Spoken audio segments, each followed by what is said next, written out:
Welcome back, everyone, to this week's episode of the JR the Handler Show with me, JR the Handler, talking about some inside baseball, behind the curtain of the music business. I've got a great guest coming on the Zoom machine today. He should be on in just a minute, who knows all too well about my woes and why I haven't had a podcast out in the last month. My apologies, but thank you to everyone for hanging in there, sending me the messages, voicemails, texts, comments on social media, all that good stuff. I see you. I hear you. I've just been absolutely slammed, and I'm going to talk with my guest a little bit about that today, summertime touring and all things involved in that world. I see him popping here on the Zoom machine now, so we may be able to rock and roll a little faster than I was thinking. My apologies to everyone because I'm a little rusty. I'm no computer buff. I'm no IT guy. I can get this thing going with a little help from my friends, and I think it's working today. Can you hear me, Brother Lee? I sure can hear you. Can you hear me? Yes, sir. There he is. Well, everybody, without any further ado, I'm going to go ahead and welcome my guest to the show today is my new brother, new friend of the road. I know we've had some old friends of mine, and I've got a new friend for once. This is my buddy Lee.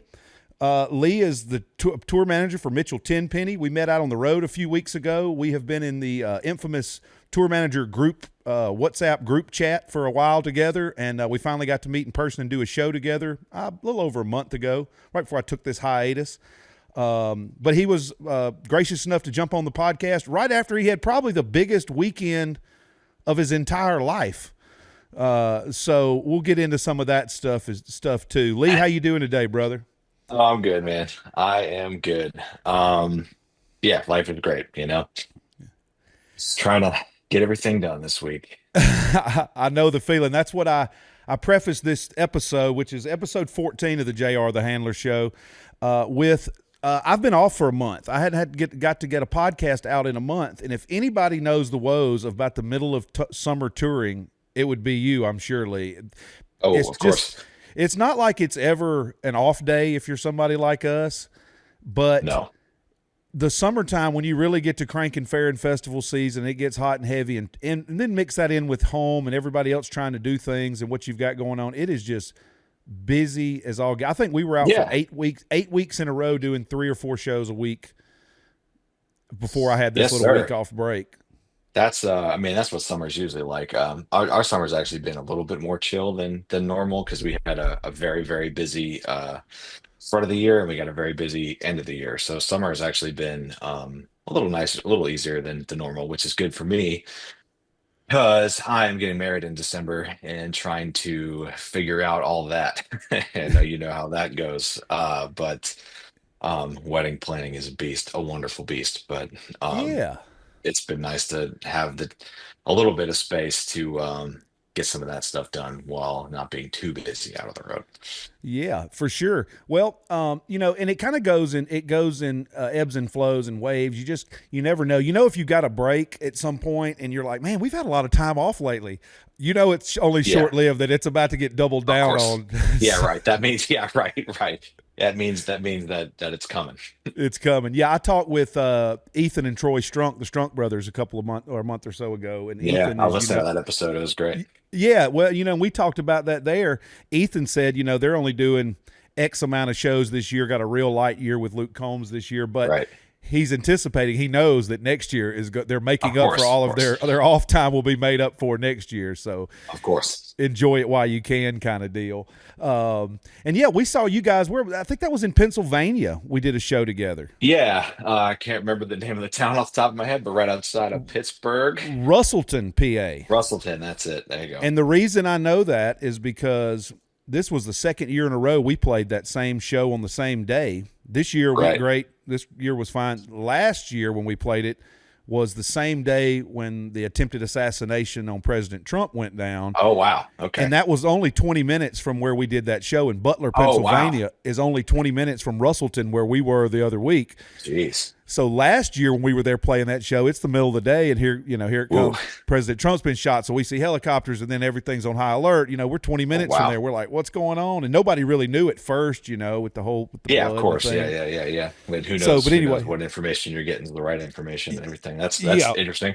And we'll never really know, I'm sure. But Well, our day there, while great, wasn't as memorable as that.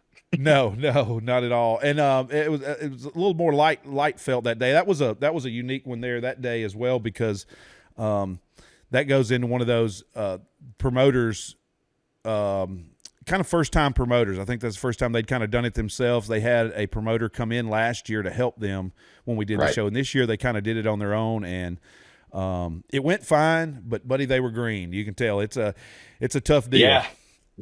It's one of those things you can only learn it by doing it. And promoting, specifically being an independent promoter, that's some of those lessons are hard lessons to learn. I did one show. This was the 4th of July, probably back in 2004. I was early in my music journey, working for the Wayne Mills Band, and I was going to put on a 4th of July concert. And then my first location fell through, ended up at a second location, didn't have any of my ducks in a row, really had no idea what I was getting into, and it was an absolute failure. As far as the people that that did come, it was great. I didn't get to pay the musicians very much, and my sponsors weren't very happy with my turnout. But it learned a valuable lesson there to me. Stick with what you know. Just if you're a decent tour manager, just do that. Sometimes learning the lesson of that there's something you don't want to do is important as I don't. as I anything wish else. I could remember who I heard say this, and I've got it written down. It's a quote because I love quotes. But it was somebody saying it's good to know what you're good at, but sometimes it's better to know what you're not good at.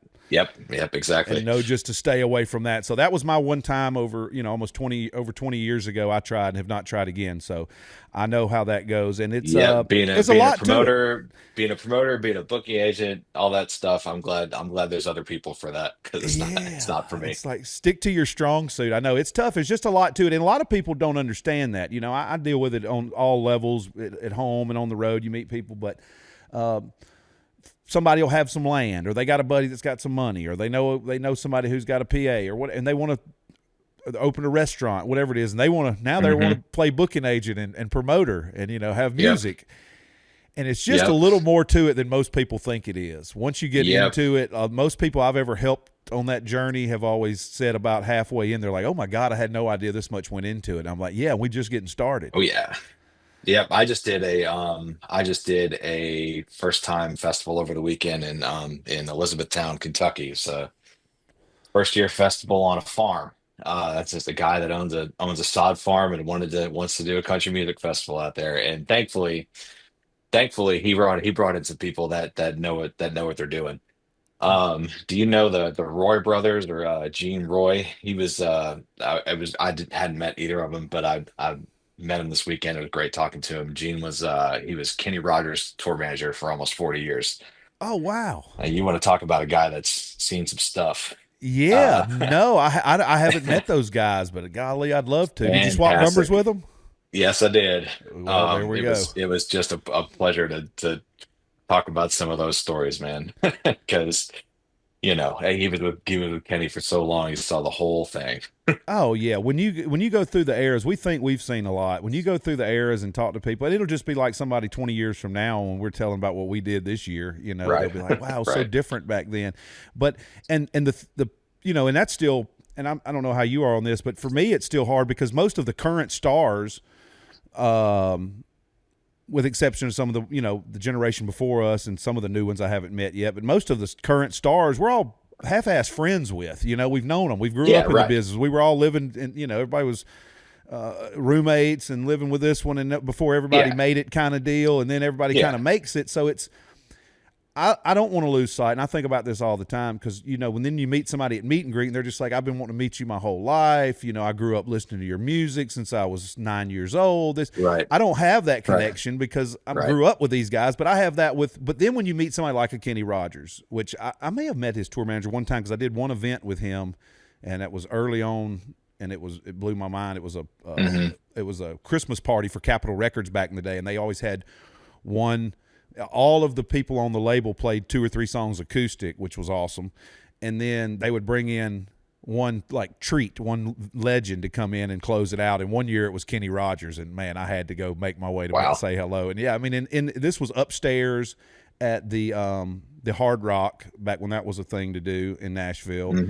and maybe 100 people there. You know, it was a no plus one type label party for a Christmas party deal. And it was just him and a side man. Is the ball goes amazing. up, the ball goes down. You know, and I'm just like, oh, that's the gamblers right there.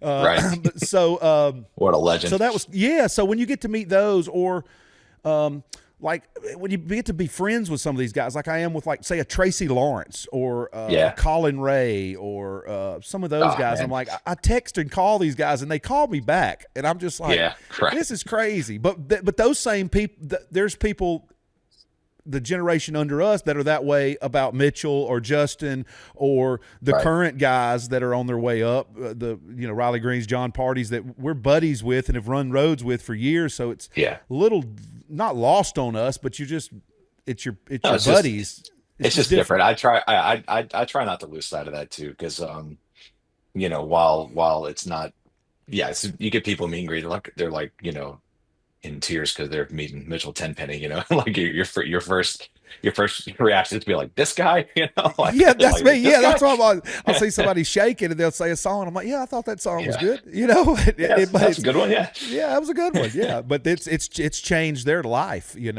it's just it's hard I try to keep track of this stuff, because there's people that I feel that way about personally, that there's not that many of them at this point, but there's a couple of them. If I met them, I'd have a moment, so. Oh yeah. Oh, I do it regularly. So, and I'm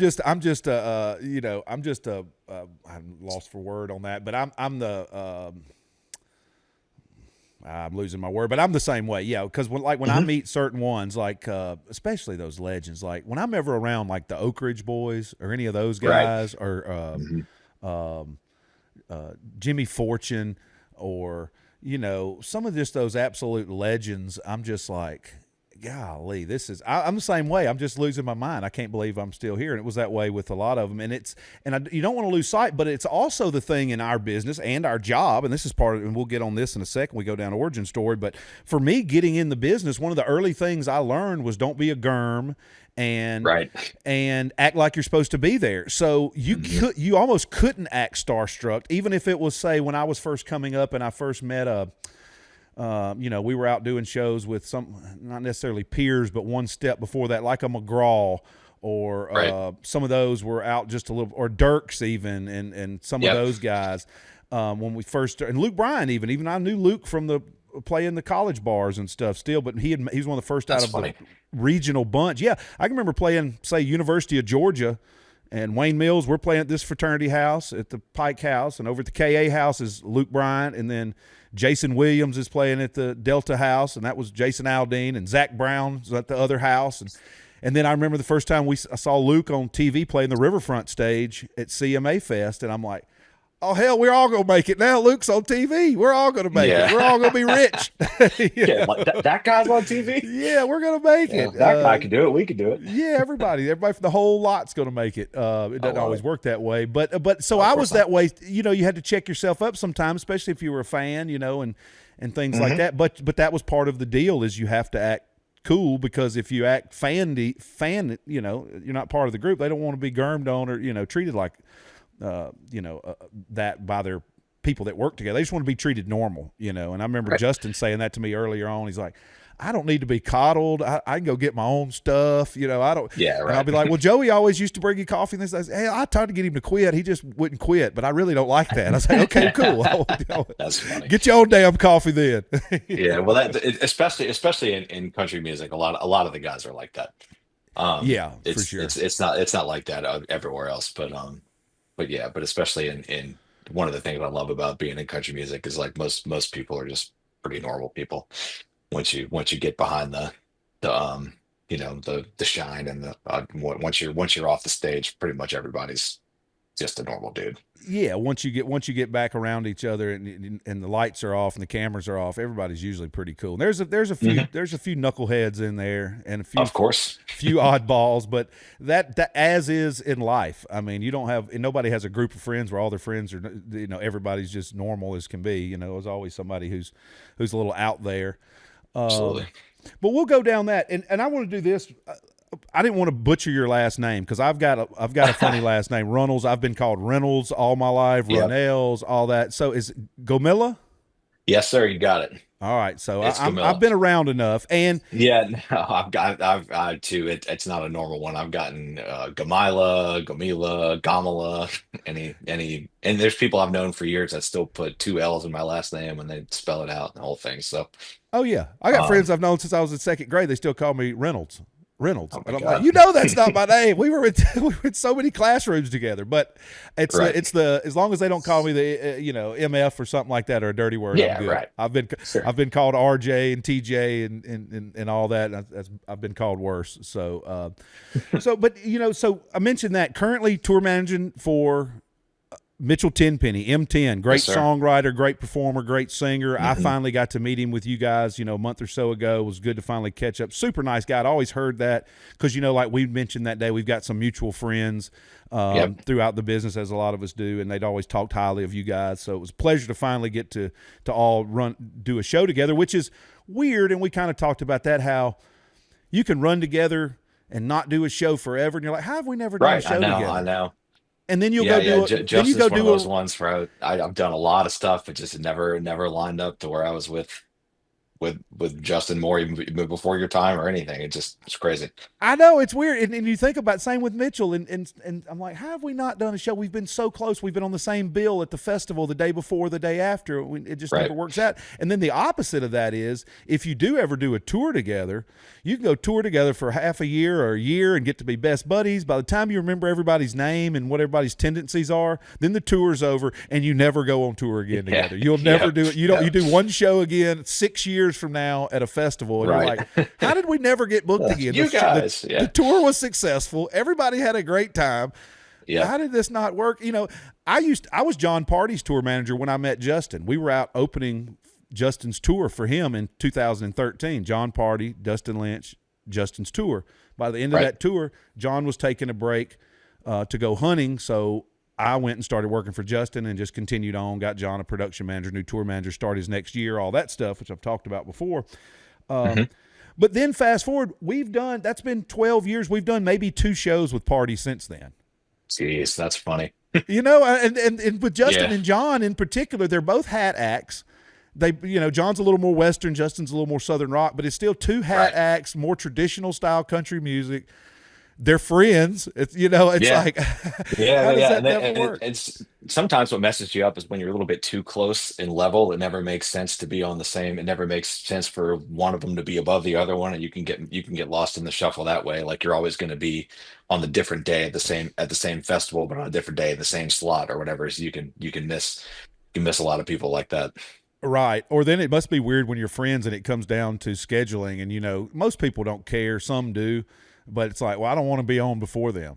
And it's like, Yeah. Oh yeah. Oh yeah. That's a thing that happens all the and time. all right, because I'll see it and I'm saying, well, so and so said, Hmm. they don't want to swap sets or they would like to swap sets. And usually we don't Hmm. care unless it's just something that's so obvious. It's like, come on now. But Yeah. Right. Us too. or for us, it's something. Sometimes it's like, no, we'd rather take the earlier one because we got a long push to get home, Right. and that's totally fine. Let us just do the Yep. earlier set. Or it's like, this is our hometown, or this is our drummer's Right. hometown. Can we, or Yep. we've sold 6 million records. You've got number 20 on your hands. It's and not that Right. that's the biggest of deal because I understand that's the promoters. That's they get to pick. They pay the money. They can pick and line it up however they want. But it's funny how sometimes they will. But you're right though, because if you're on a certain level, it's just that's where they have you in the billing. It's kind of like I love wrestling too. I love pro wrestling too. And it's Hmm. the same Right. thing. You can't have Hulk Hogan start the show because Right. then what are we going to build to? And things like that. Right. You get your headliners on last, but yeah, that's a big part of it too. Because I can remember early on, even with Justin, we were out doing a lot of opening slots, like direct support slots on tours, which I know you said you guys have been doing a lot of that lately. Yep. And we Oh yeah. we would come off a Miranda tour onto a Blake tour, onto a Brad Paisley tour, onto a Toby Keith tour, or whoever, and we would do our headlining tour in between that. And we were just working a lot back then. And then it kind of got to where we were too big to have that spot. So then we really Hmm. didn't do many more of those unless it was a one-off with George Strait or Alan Jackson or something, Sure. Yeah. or just a buddy package. Like I can remember we did a tour with Brantley Gilbert, and it was just because they were pretty similar in level at the time. Brantley probably was Hmm. selling a few more tickets, but There definitely was for right then. But so it was kind of like almost a co, but it was Brantley's tour, but it was a co. So that was super cool. That was one of my favorite tours we ever did.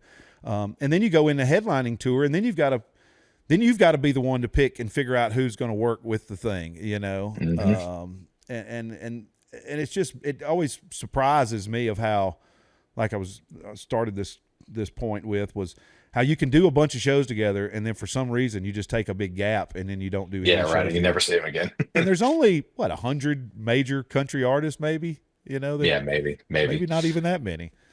But so I mentioned that you're currently tour manager for Mitchell. How long have you been with Mitchell? I started with Mitchell in January of 2020, which is of course a strange time to start anything. How about that? Yeah, you're like, hey, let's go to work. Hey, let's not go to work right now. Yeah, right. We did a couple of random shows, and then we did a tour in Canada with Old Dominion, and we were off to do shows in Europe. We're going to go do C to C and in Japan and New Zealand and all that stuff, and we were on the plane to London when the president made the first speech about shutting down travel to the UK during COVID, and landed in London, turned right back around, and that was it. Wow. So is that you So landed and did you have an option, or they just basically tell you turn around and get back on? Our flight was from Nashville to Atlanta, and then Atlanta to London. So when we were on our layover in Atlanta, we had gotten rumblings that something was going to happen. You know what I mean? That there was going to be some kind of situation. So we had a discussion on whether to get on the flight or not, but ultimately we decided to. I mean, nothing had been canceled yet. Nothing, everything's still, full go at that point. So we made the decision to get on the plane because, if you don't get on the plane and then the shows happen, then you're screwed. So, right. So we got on the plane, and then, sure enough, get up in the air, and I'm fighting with the Wi-Fi to work. And, once I finally get on the Wi-Fi on the phone, maybe an hour into the flight, all hell had broken loose. Oh. And I was like, well, okay, trying to get in touch with people I knew that were already in London. There was some people with Eric Church and Luke Combs, people that were already over there for C to C. So I'm like trying to text them, seeing what they're doing. And all the answers I got back was like, "Yep, we're getting out of here." So like, okay, well, we're good then. So email the travel agent. Thankfully, Mitchell's Day-to-Day at the time had already been on top of it, and they had already started the process of getting us on the first flight we could get back. So yeah, by the time we were, 2 or 3 hours into our 7 hour flight, we had plans to land and get back in there. So we landed at Heathrow and walked out of the airport for 5 minutes just to be outside of the airport and be like, "Yep, here's London. All right, yeah, now we back saw in." London. Like had a couple Guinnesses, and we were on another flight back. Strange day. Obviously, I'll never forget it. But that was a strange way into everything shutting down like that. Yeah, and a strange way to get into a new venture with a new artist. Yes. And to start the journey that way. And but obviously you were on it. You were on it as soon as you got some service. That's what us TMs do. And a lot of people don't know, if we look busy, we're trying. We're working on it. Absolutely. Yeah, we're trying. Did what I could do, man. But that was obviously a strange time to start anything. And and then you guys got to come back home, and then we don't know. Well, we couldn't do that, but we'll see you guys next weekend. That's not the case either. It's like, right, we'll be in touch kind of deal. Yep. And were you Nashville based at that point? Yeah. I've been in Nashville since 2012, so I guess I just hit 13 years. Nice. August 2012. Well, let's go back, and we'll lead back up to that then. I know when we talked in Pennsylvania, I knew we'd hit it off, and then it turns out you're from Louisiana originally. Yes, sir. Now it makes a lot more sense that we're buddies here. This went so easy. This usually how that works. My wife's from, as we talked about, Houma, Louisiana. Justin's Big Al's, wife, baby. Yeah, Big Al's, man. You get your drive-through oysters. When I first got drive-through oysters, now because I'd been to Louisiana, my family's originally from Jackson, Mississippi. So my grandparents, right. So I grew up going to New Orleans my whole life. I got cousins in Baton Rouge and all that stuff. So I had been going to in Slidell. So I'd been going to Louisiana my whole life, but it was always like a family thing, really, more than that. So, but once I Right. became an adult and went down there and could get drive-through daiquiris and Hmm. drinks with a little straw taped on top, like that's going to keep you Yep, of course. from Yep. drinking it before you get home. It's not an open container. Yeah. Nope, it's not an open container. Straw still got the paper on it, Yep. and the little piece of the little paper tape on top of it. Yep. Yep. Yep. But then getting drive-through oysters, when you go through a drive-through and they will give you a platter with tinfoil over it, and you can go home and eat your oysters. I thought, hell, this is it. Why would I anybody know. leave here? It's But nothing like it anywhere else in the world, but man. most people there don't take it for granted, just like I do where I live, or if you do when you live Yep. somewhere that has some regional something that everybody else travels the world. Like I live a mile and a half from the Gulf of Mexico. People travel from all over our country to go put their feet in this Yeah. water. You know how many times my feet have been in this in the Yeah. Gulf Yeah. this Yeah. year? Yeah. Yeah. Yeah. Right. Yeah. Not Two, once. maybe. Yeah, not Yeah. even Not once. I've one. been in the Bay a few times, but I've not yet been out there and went in that this year. So you take it for granted. Same down there. You know, you think everywhere has oysters and everywhere has good shrimp and fresh fish. Nope. And I'm like, no, they don't, y'all. No, they No, don't. I certainly learned it the hard way. Yeah, yeah. Um, You go off to Oklahoma and try to get the go to the Cajun restaurant and have the shrimp special and end up with the Montezuma's Revenge, and you're like, uh-oh, uh-huh. Yep. Yep. Yep. It's a it's those different thing, man. Indonesian shrimp. Yep. Um, That's so, real but funny you're, that your wife's from home. I mean, that's awesome. I It's know. great place to be from. Oh So yeah, I was born in Slidell and then grew up mostly in Mandeville. Um, so right out further for the people that are not familiar with the South, that's right outside of New Orleans. There's New Orleans is on the southern part of Lake Pontchartrain. Mandeville's on the northern part of the lake. a lot of So, people now may know Mandeville because that's where Theo Vaughn's from. Correct? oh really? I that's news to me if he is. Honestly, I didn't know that. I'm pretty sure Theo's from there because a lot of his stories he tells, and that's where he checks up. And I actually just watched with the I'm not. 20. Yeah, no, go ahead. No, yeah, I'm pretty sure that's where Theo's from. Yeah, Is there you go. Born in Covington, Louisiana. Covington. I actually didn't know that, man. That's crazy. Covington's where I went to high school. I'm not. I just, obviously I know who he is and I know what he does, but I haven't. I haven't listened to him or watched any of his stuff, so I'm not really. I don't know all of his stuff. Yeah, he graduated Mandeville High School. Look at that. I really didn't know that. You should listen to some of those, some of his podcast stuff from, say, pre-pandemic stuff, and right when he was on his ascent to where he's at now. He has got some great tales about the people from Covington, Louisiana, and you Oh, probably know awesome. some of these people he's talking about. It's Yeah, yeah, all, yeah. you I know, gotta check that out. but it's the people because even I knew the same version of that person in Alabama. It's Right. hilarious. But yeah, that's the North Shore, the north side of Lake Pontchartrain, which is a huge lake, and also has I think it's the world's largest. It's the In, second largest bridge over water in the world. The longest one's on in China, I believe, if I remember correctly. But it's the second longest bridge over water in the world. 24-mile bridge you can drive across. and it's continuous too. It's not like in Key West where it jumps from island to island. The bridge over Lake Pontchartrain is just a straight Yep. bridge. Yep. Yep. Yep. Because it's a big lake, but it's not that deep. I Right. think the deepest point's only 20 feet or something like that. It's a shallow lake.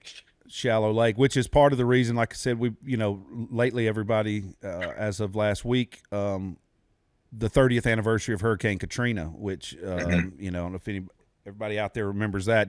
If you live down here in the deep South, you definitely still remember that one, and people still bring it up in conversation, even though it's 30 years ago, because it was that devastating. And part of it was Lake Pontchartrain on the north, the river on the south, storm surge, levees, Right. bowl problems, conspiracies galore. But even without the conspiracies, it's a tough spot when you have the combination of storm, as they say, a perfect storm like it was for that one. Indeed. Crazy place down there. Were you So home? yeah, I Were you grew up. home for that? Yeah, so when Katrina happened, I was a sophomore in high school.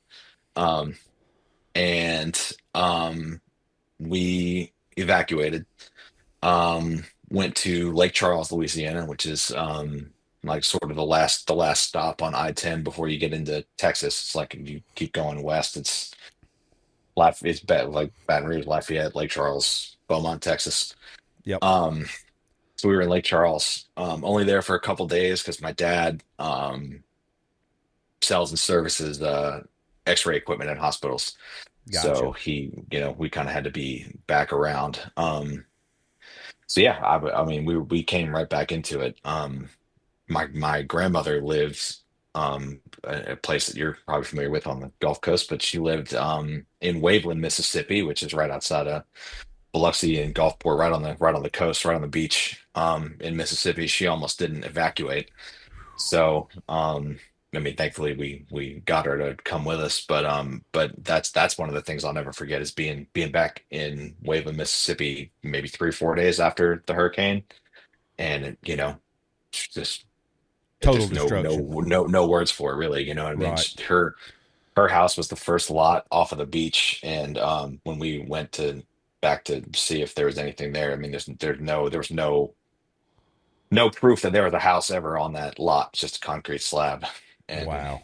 and nothing, nothing for a long time, I looking know. towards Yep. the coast. A lot of that gets skipped over because you know how bad New Orleans got hit, but a Right. lot of other towns and areas in the Gulf Coast were majorly affected by that. Yeah. New Orleans, the most of what got New Orleans was the flooding from the levee breaking, Yep. not necessarily the The wind, storm right? damage, and particularly the hurricane force stuff that did the most damage that you would think of being storm damage was a little bit further east on the Gulf Coast there.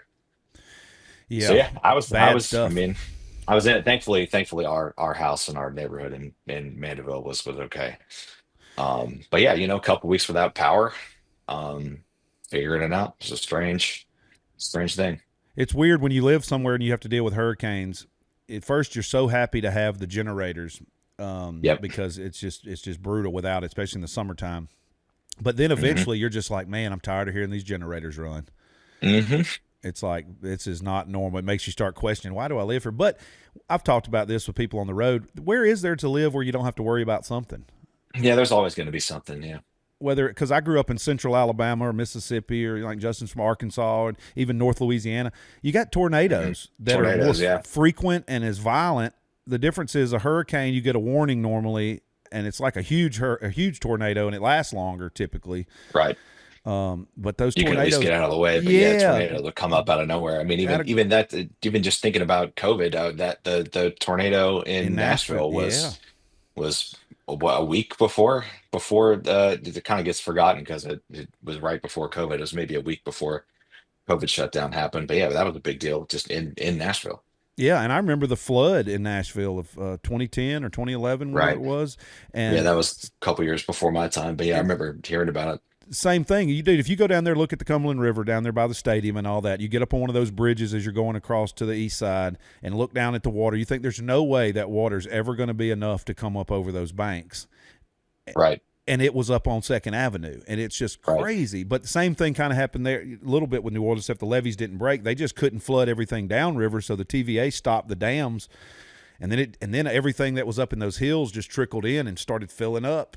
And I hmm mean, I lived in a 100-year-old farmhouse out in Whites Creek, Tennessee, near Jolton, and the water came up to our back steps, and it's a 500-year floodplain. It had never, way before Wow. anyone had ever thought about building a house there, it had never flooded that much. But that time it did, and it was scary, but didn't have the storm impact. But yeah, and then you think like out west, you got the fires. Up north, you got the fires, and then like we travel all these beautiful places in the summer. And they're so pretty, and you think, man, this would be a nice place to live, be a good place to go, until you realize they only get 3.5 months of summer, and then the rest of the time it's zero Right. degrees with ice and snow Yeah, and no, I shit feel that way everywhere. about like Canada and Minnesota. My fiance is from right outside of Minneapolis, and as you probably know from being around, Minnesota is like the best place in the world in the summer. Yeah, Um, upstate New York, but Buffalo, beautiful in yeah, summer. right. hmm That lake effect in hmm the winter, though, is the real deal. That's the For part you sure, worry about. it Well, is so, all always right, so something to worry about. Yeah, it really is. No matter where, that's what I think. There's no matter where you live, you've got something, and the hurricanes, we just luckily, hopefully, they give us that break like they typically do where you get 10, 15 years between major ones. Yeah. Gives you just enough time to get your house and everything back in order, your insurance to go down Hmm. just a little bit Yeah, for right. it to tear it up and everything to go back up again. But growing up in Mandeville, so did anybody in your family play music? Do you have any Yeah, musical stuff going on? yeah, I wouldn't say I wouldn't classify it as having like a musical family, but there were a couple. I mean, there were a couple. So my mom has three sisters. One of them an incredible singer, and she and her husband were jazz musicians in New Orleans. So I had that. That was their side gig, but they were gigging all the time. Right. My uncle Milo's an extremely talented trumpet player. So they were doing big band stuff and jazz and blues. So that was Love like it. kind of part of it growing up is like just seeing that. And one of my mom's youngest sister Jenny was doing a singer-songwriter, just solo acoustic guitar folk thing for a little bit too. Um, so not nothing, but definitely a little bit of musical influence there. And then growing up around New Orleans in general, there's just music everywhere all the time. Um, so I sort of grew up having a pretty eclectic view of the whole thing. Yeah. It's just, obviously there's not, you know it now as an adult, but there's not really a whole lot of other places in the country that where you could hear jazz music at any time. Yep. So And that was blues and interesting. country and rock and Yeah, hip right. All, hop. I all, mean, all of it, all all the of it. good Yeah, all of genres. it, I mean, my all of it. favorite, rap stuff, typically, and I loved Outkast from Atlanta and some of the East and West Coast when I was first Hmm. learning it. But when New Orleans got hot with its stuff, man, that Master P No Yeah, Limit stuff. I mean, yeah, that was good. And most, you think about L.A. or New York being the hubs for hip hop and urban culture and all that stuff. But man, New Orleans, that it's got its own 504 unique. boys, oh, so Yeah, good. it's But got its and all own that unique good thing. soul and it was all Yeah, the other influences from all the music, the laid back draw, the different with the jazz beats and the blues beats. right. And then great country music comes out of all the parishes around surrounding New Orleans, and they make their way into Hmm. town. And then like you said, I mean, it's Yeah, the birthplace of jazz. Shreveport was always more of the country stuff. Louisiana Hayride, right? Yep, That was Shreveport, like Louisiana hayride. at the time was sort of a Grand Ole Opry kind of thing. Yeah, it was definitely. Um, It was one of the big radio shows, the big variety radio shows that took. There was only a handful of those throughout the country. I think there's one in Chicago that was big, Nashville, obviously with the right. Opry, Louisiana Hayride. I think there was another one out west somewhere that was back when these huge radio transmit. You didn't have television. This is what you listened Yeah, to, and right. these huge transmitters, and you could, because people in Arkansas and Oklahoma were listening to New Orleans. What was it? Not WOZ, WWL, I think. Yeah, And the yeah, same yeah. with WSM out of Nashville. I mean, that was what people in Virginia were listening to, and down in Right. Alabama and up in here because it was huge. And that was the one. And also talking about the country, Baton Rouge always did because it's college town. College towns Yeah, typically always have a real eclectic variety of different types of yeah. music because of the student body. I remember playing the Texas Club there, and then I was growing. about I was about to ask if you've ever done the Texas Club. Yeah, it's a funny story. I remember playing What the a Texas place. Club the first time with Wayne Mills. This had to be 2004 ish. We opened for Wade Bowen there, and had a Hmm. great time. And met Wade Bowen's then tour manager, Ricky. And fast forward to uh, going out. Cody Johnson's out opening shows for us right before the pandemic, and That's funny. his production manager, I'm like, you look familiar. I said, what's your name? He's like, Ricky. I was like, Ricky Torres? He goes, yeah. I was like, dude, you used to be Wade Bowen's tour manager. He's like, yeah, like forever Awesome. ago. He's like, you look familiar too. And I was like, J.R. Wayne Mills band. He said, oh my God, Baton Rouge. I was like, yeah, I still had his number in there as Ricky Torres, Wade Bowen. Love And then it. fast forward 15 years later, He's with Kojo, and we're doing shows together and rekindle that thing. So, but That's yeah, awesome. Texas Club, great venue, big venues there, and just in general, people like music in Louisiana. You go to any little Yeah. bar, any little roadhouse, hell, Mexican restaurant, anything, you're gonna have some type of music being played. Yeah. Especially in New Orleans. If you can just at any night, Monday night, it's similar to how Nashville is now. You go, you have 35 different options of what music to see. It's Monday night. Yep, and concerts. Um, I miss that about Nashville a little bit. Is that you go see a world class act on a Monday, Tuesday, Wednesday night at a yeah, theater or an arena or something or a comedy show. There was lots of activities to do for sure. right. Um, So and I grew up, with some of the music thing going on, and just being around. But I wasn't one of those. I wasn't. It was just kind of normal to me. Like I said, I didn't know any different. But I kind of grew up with a lot of going on, and I'm definitely not. Even now, I'm not the most country guy you'll ever meet in the yeah, country music space. Um, but for me, growing up, I had some of the jazz and big band and stuff influence from having my aunt and uncle, and then my dad's big rock and roll guy. So then that was Led Zeppelin, Black Sabbath, Nirvana, Pearl Jam, Metallica, who's my favorite band now, nice. um, and that kind of thing. And then my mom is more James Taylor, Billy Joel, um, that kind of thing. And then for as far as country, neither of them were specifically super into country, but I just from being growing up in the '90s, just the stuff that was around. I've got the Garth Brooks and Shania Twain and Trisha Yearwood and Oh yeah. Leanne Rimes Well, and all that all was the that all era that stuff just everybody. burned into my brain. Yeah, well, that was George Strait, Pure Country. When um, movie came out, that was another resurgence like we just had with Yellowstone, like they did before that Right. with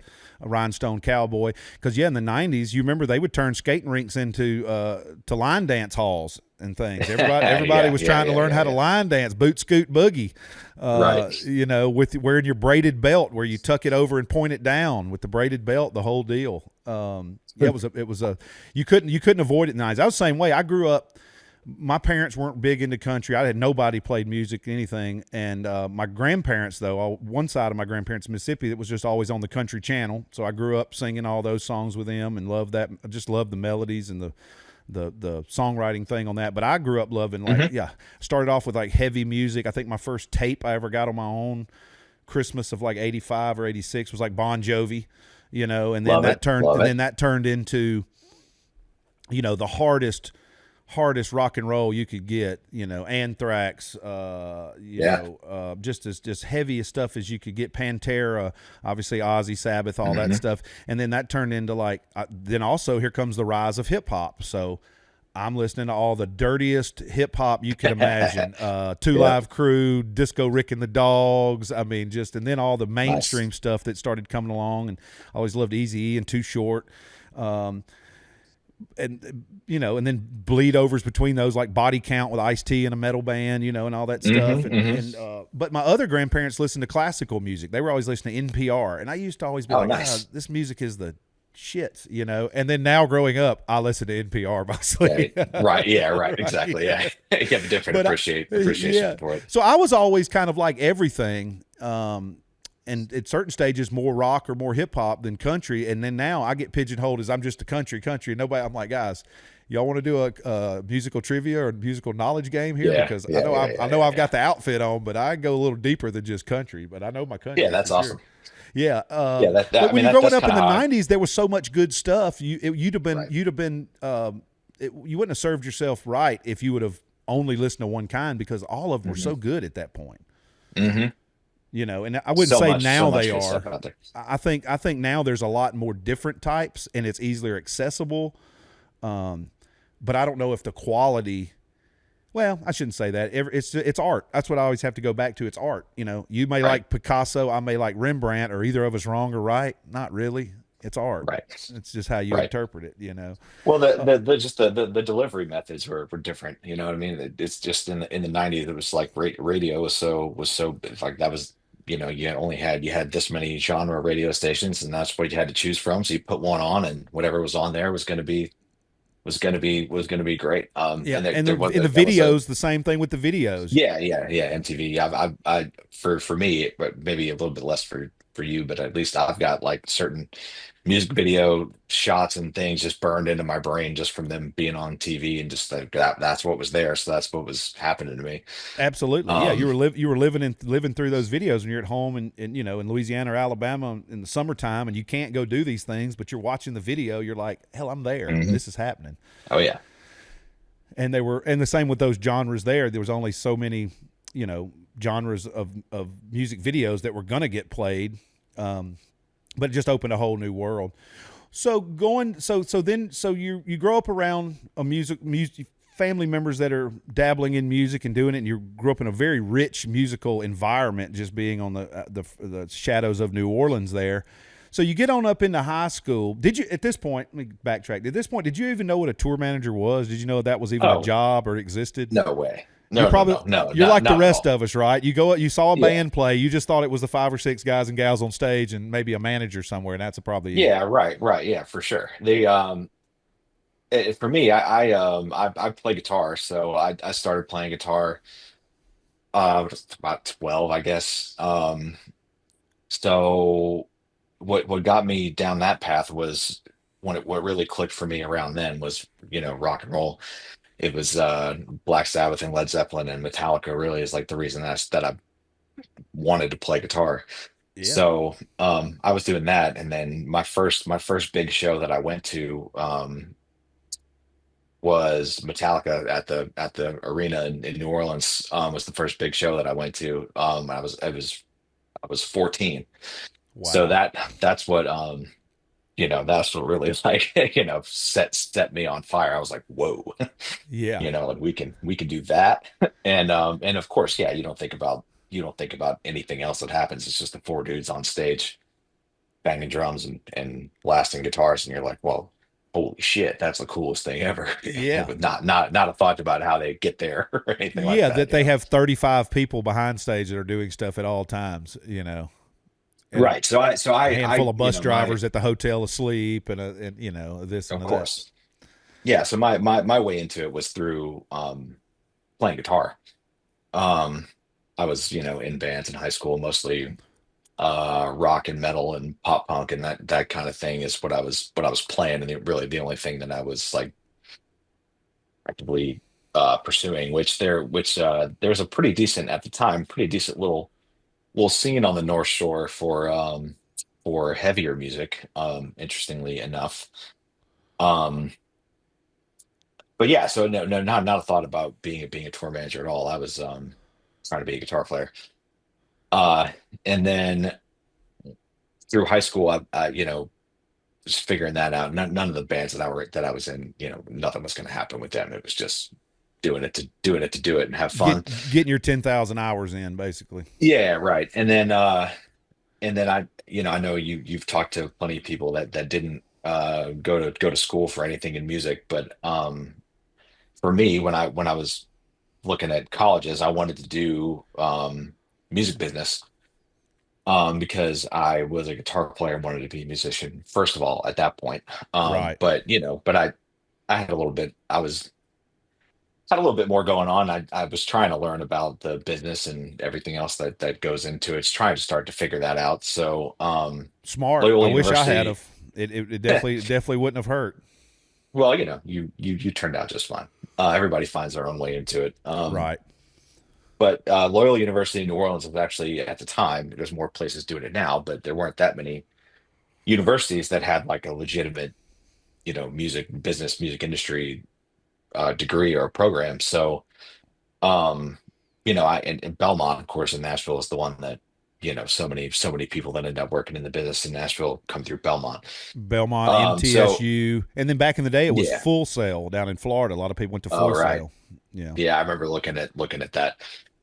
Um, so I applied to Belmont and got into Belmont because I was looking at Nashville back then, because it's just one of the places that made sense if you're going to do music stuff. It's just one of the places you would be. Yep. And I got into Belmont, didn't get a single cent in scholarship money from them, so that wasn't going to happen for me. Yeah, So that stings. That that out of made state stings with no help. yeah, that made the decision easy for me. I got a great scholarship from Loyola. I didn't have the best grades in high school, but pretty good. So thankfully, the Loyola thing worked out for me. It's a um, smaller private liberal arts kind of university right next to Tulane, which is much bigger. Right. Um, but then at that, I thought about going to LSU, of course, because everybody does when you live in Louisiana. But I wanted to pursue the music thing, and thankfully, my I bless my parents. They were very very supportive of me and what I wanted to do, and didn't push me in any direction. Didn't tell me I had to be a doctor or a lawyer or whatever. They very supportive of me wanting to do that. The one thing that they asked is that I, figure out how to have some kind of a general business degree also. So I ended up double majoring in music industry and marketing. So Both very helpful I going forward in right. this business. Definitely. Right. So I that's sort of my way into it, is that just trying to I didn't know what I wanted to do when I went to college, like obviously the dream's still being a guitar player, and Right. Yeah. having that figured out. Um, Yeah, you're just like, so so in if I do everything right, at some point Metallica's guitar player is going to be ready to retire, and they're going yeah, to call me and say, "Hey, yeah, you're up, kid. I yeah, know you've been practicing. We yeah, saw your yeah, videos. right. We've heard you're Yeah, up." yeah, of course not that, but obviously everybody, if you're playing guitar, that's the dream, Yeah, of course, Uh absolutely. so so I got in, and day one, day two, I met Michael Kammer, because he lived one floor above me in the dorm, and we wound up just kids meeting everybody, and I saw that Michael had a he and I had the same guitar, basically. I saw his guitar, different colors, but it was the same guitar. I was like, oh, I have that guitar.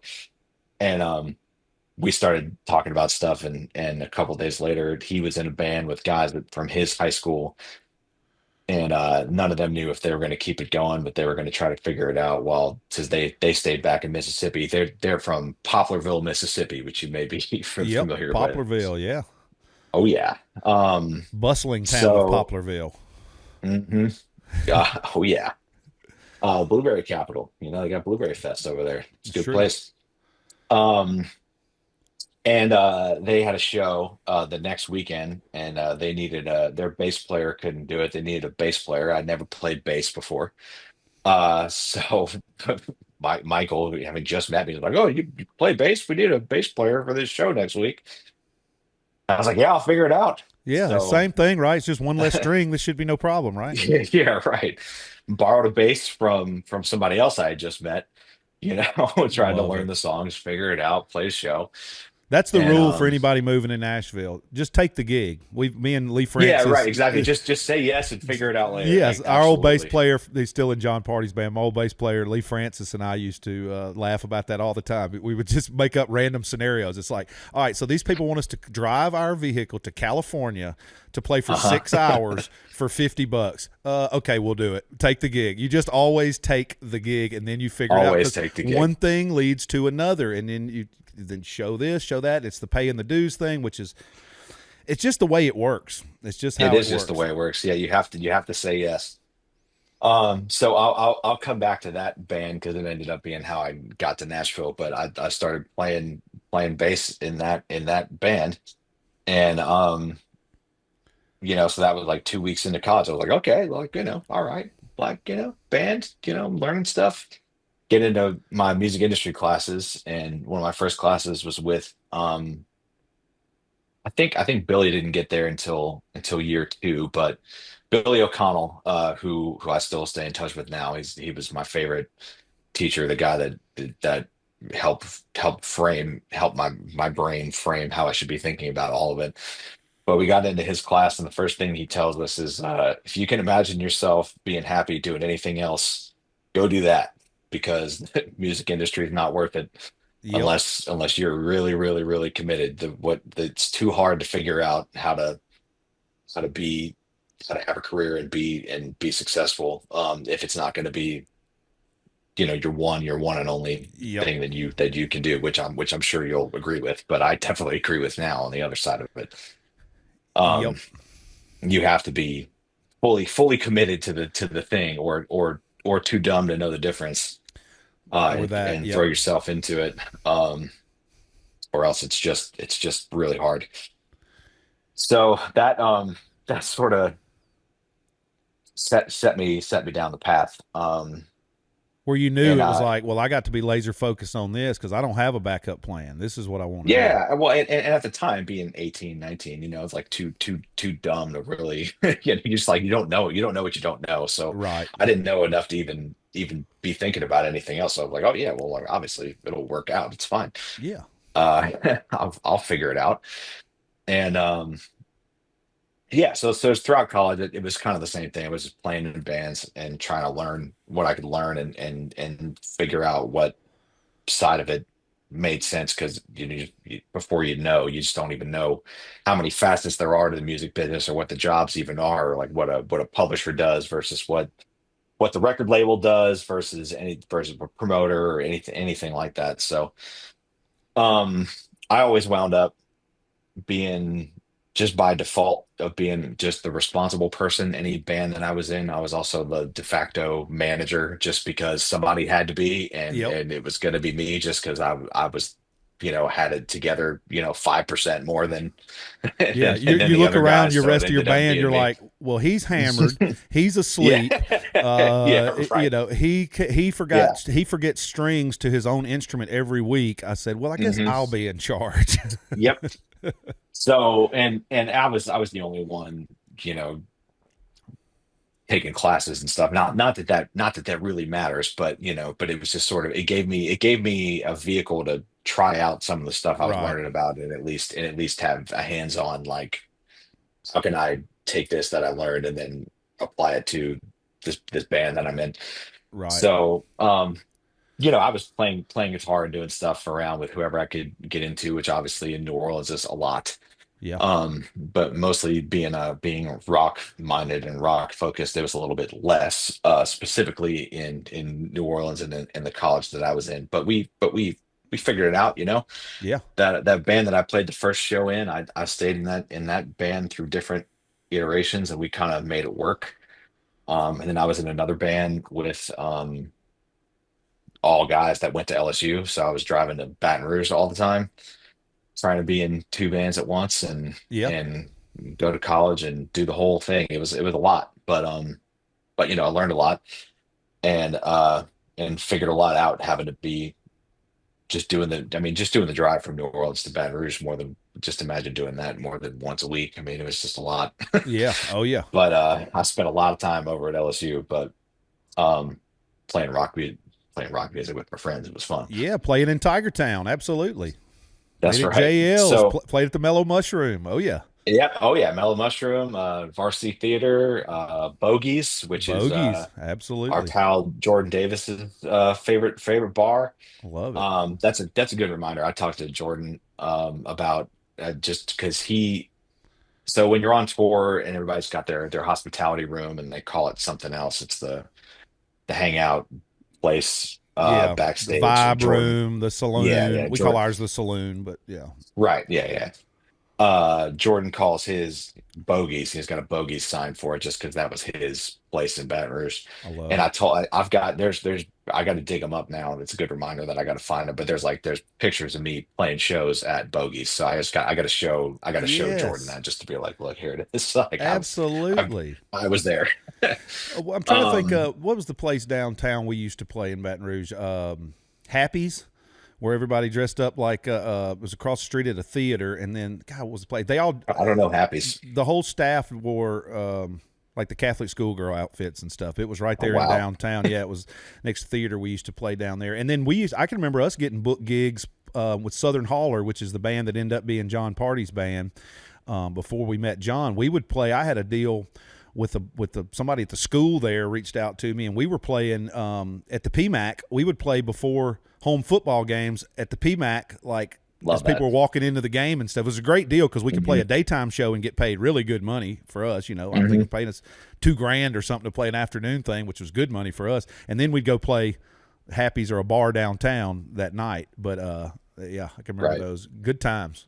Good food too, and that was Voodoo Barbecue was upstairs on that first tier, Oh yeah. and that was our Uh-huh. catering for the day, so we could have as much Voodoo Love that. Barbecue as we wanted. There So you that go. was good. Yeah, voodoo's good. Oh yeah, Um, so the band that got me to Nashville was the first one that I said yes to playing bass in 2 days after I got to college.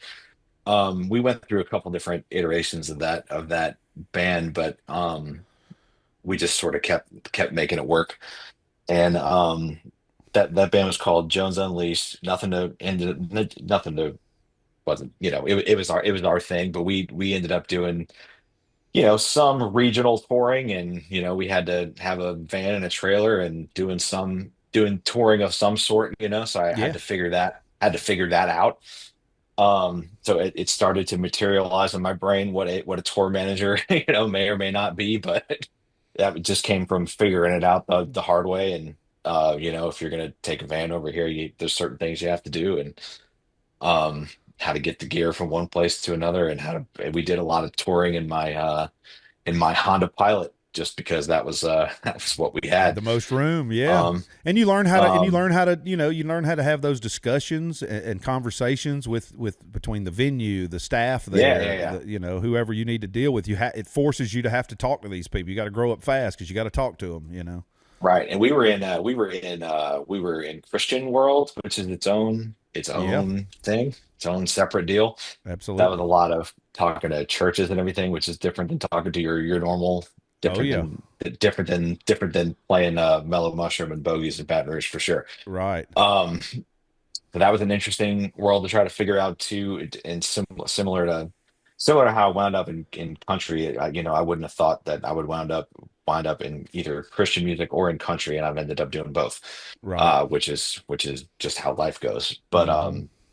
we got to the end of college, and we were doing enough that we could see a path to doing it for real. And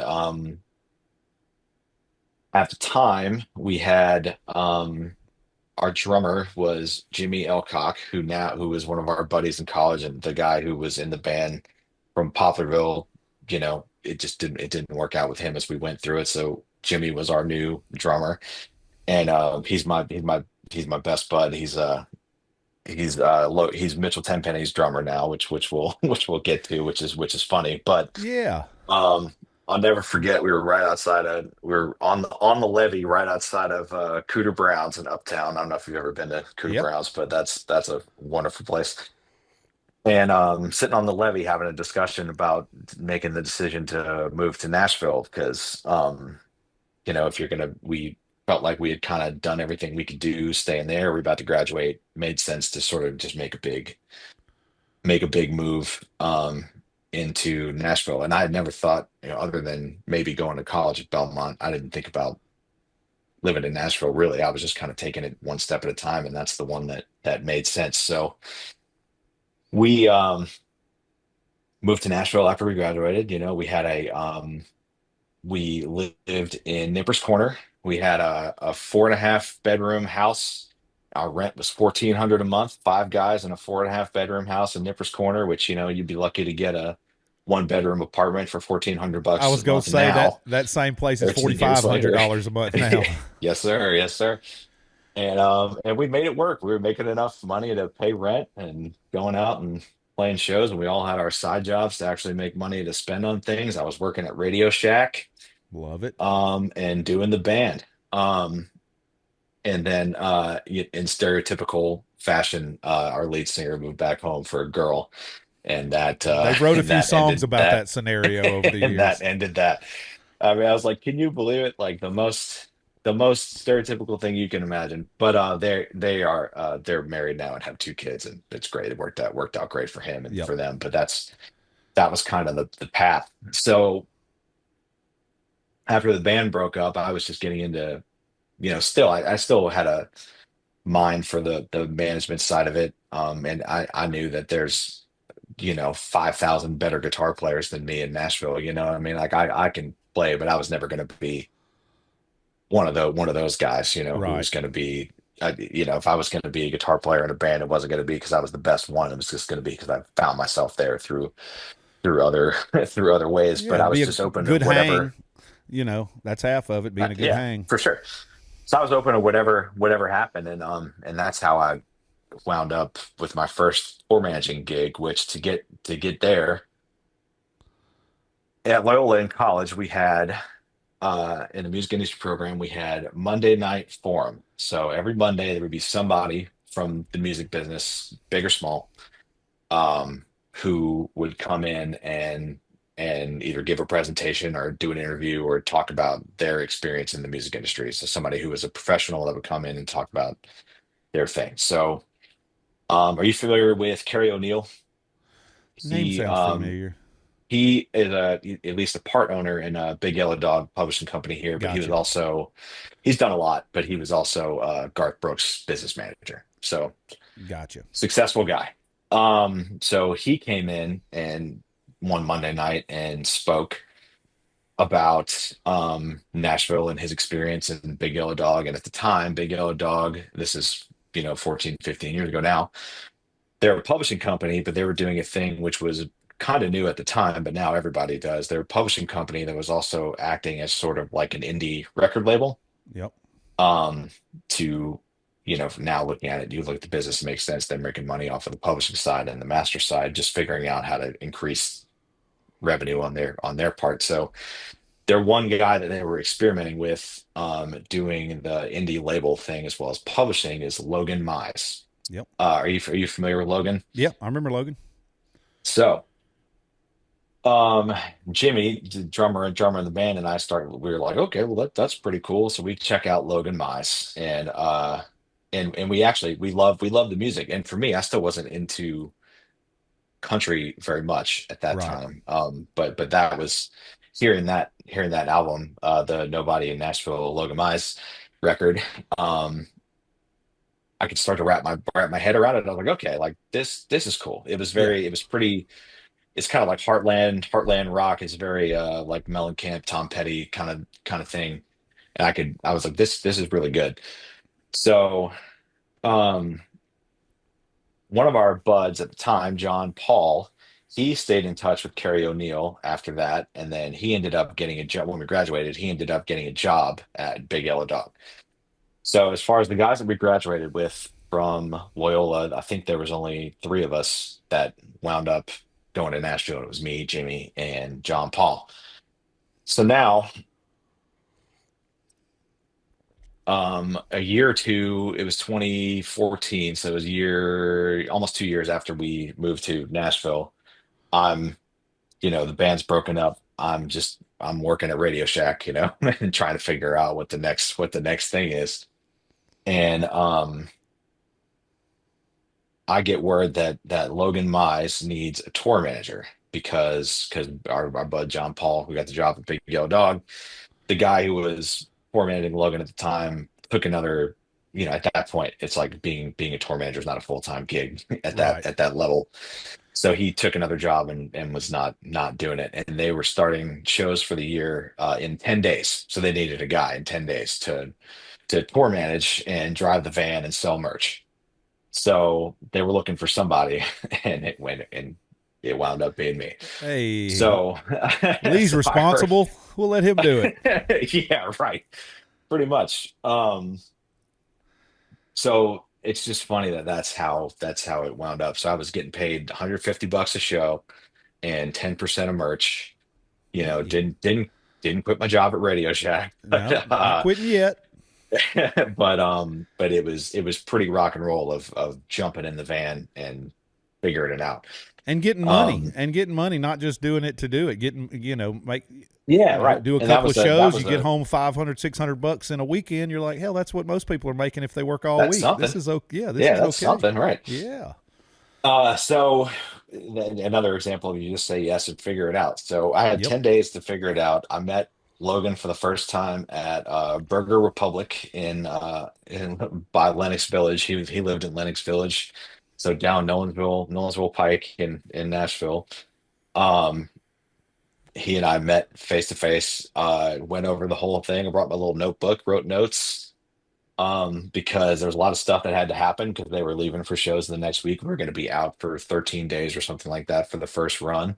Yeah. And some stuff had to happen. And he was leaving because he was going to meet us in Kansas because his family's from Kansas. He was going to be over there. We were going to drive the van from Nashville and meet him there.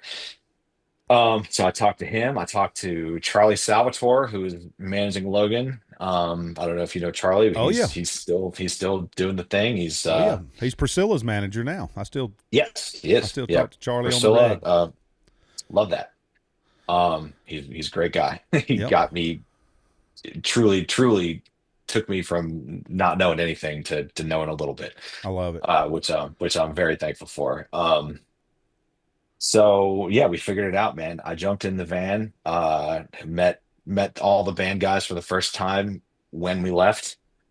Um, Picking up the van and trailer from Logan's house and heading off to do some shows. It's funny that you mentioned Wade Bowen. My first show that I did with Logan was in Manhattan, Kansas, um, with Wade Bowen. Um, Hey.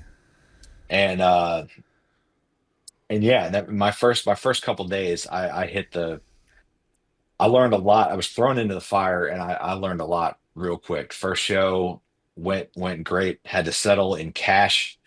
I'm looking at William Morris deal memos for the first time. Trying to Logan's decipher booking. that hieroglyphics Yep, on there. yep. I talked to Logan's booking agent at the time as Barrett Sellers at William Morris, and now full circle, Barrett Sellers is Mitchell Tenpenny's agent too at William Morris. Um, so I'm talking to Barrett. First show I had to settle in cash, which was fine, but it's just like, okay, like this isn't picking up a check. I'm like literally in the back room of this club, and the guy is counting out hundreds, Yeah. stacking them up. Oh yeah. But that was my first one of those. And then show two, we were in Emporia, Kansas, and we got done the show, everything went fine. It's a theater show, and I get back there to go settle. And as you know, most deals are a guarantee. For hard ticket shows, it's a guarantee or a certain amount of ticket sales, whichever one's higher. Usually, you have a guaranteed amount, and then if ticket sales, you get a certain percent over that. Then you get a bonus. So most deals say or, and I'm looking at the deal memo, and this deal says guarantee and a certain percentage of ticket sales. And this guy was That's a back nice there. contract there. Exactly. So the guy back there is telling me that it's or, and but I'm a show two, you know what I mean? Looking Yeah. at my contract deal memo, and I'm like, well, it definitely says and, you know what I mean? Like this, like as you can see, it says this much and and this percentage.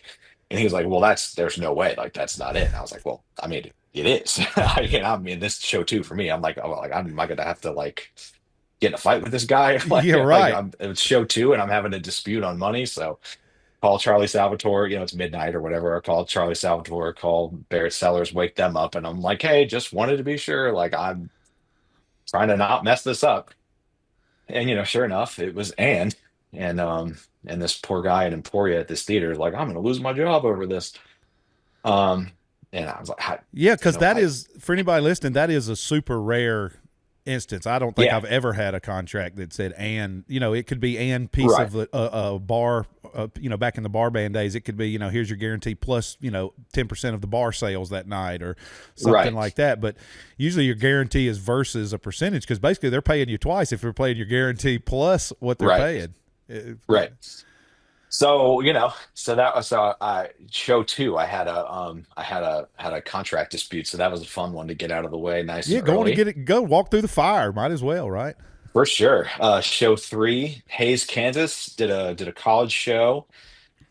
Show four, you ever been to Granada Theater in Lawrence, Kansas? Yes, sir. Absolutely. We're playing a show at the Granada Theater in Lawrence, Kansas. Lovely place. Yep. Lawrence, Kansas is awesome. So we're pulling into Lawrence, and the transmission in the van goes out. So I'm like, okay, stay, day four. Yep. Okay, okay, okay. And we got a van breakdown. Okay, let's figure this one out. So I was able to limp it, get the guys to the hotel or the venue. I was like, you guys, I'll go figure this out. Able to drop the trailer at the venue, go limp the van over to a shop, talking to the guys. And I'm like, we got a show to get to in Kearney, Nebraska the next day. Um, and I had to figure that one out. So I'm talking to the guys at the shop, like, okay, we got to figure out what's wrong with it, like give them the whole deal. And so it turns out that they need to replace the whole transmission. So that's ordering it from somebody else, getting it to the shop. It's not going to happen overnight. Oh yeah. So then I'm like, how the hell are we going to get from Lawrence, Kansas to Kearney, Nebraska tomorrow? So it turns out the guys that were opening the show that night, I forget the guy's name. Bless his heart. Hope he's doing great out there. But they had a bus. And when I say a bus, I don't mean a nice Yeah. bus that we're on these days. I mean they had Had an an old old, Eagle somebody like, knew. had an old like charter bus that they Yeah. converted it themselves and built bunks into it and did the whole thing. Right.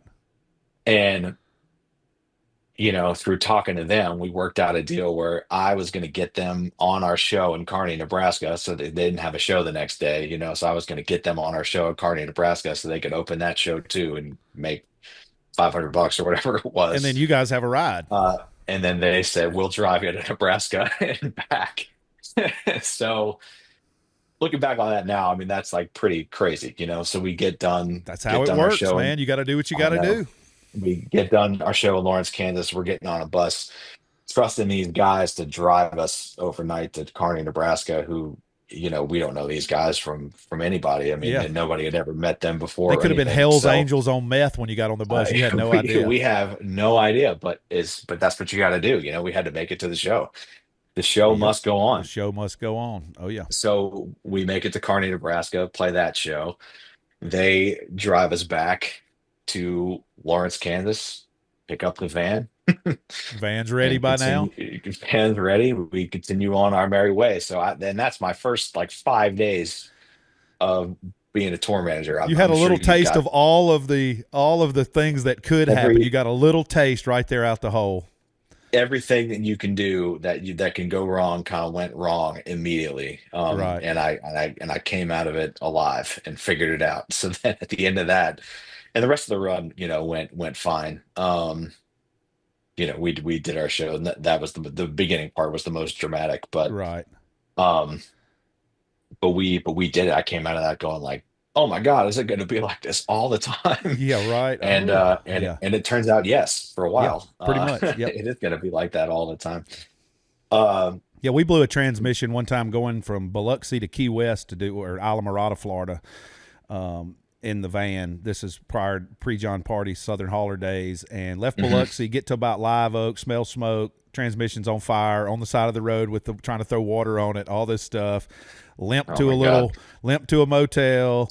Get everybody put up. Same thing. Me and the guitar player go find a shade tree Yep. mechanic. This is like a Saturday or a Sunday, and we have like one day in between. I think our gig in Key West starts on Monday. Yeah, we played a Saturday night. We've got a Sunday off, and we got to play Key West Monday night or Alamorada hmm Monday night.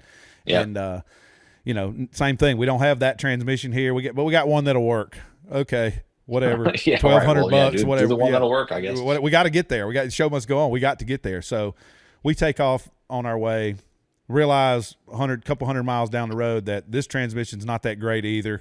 So we then have to start. It's leaking because it's not the exact right one. So then we have to stop about every 100 miles and add transmission fluid to it so that it doesn't overheat again.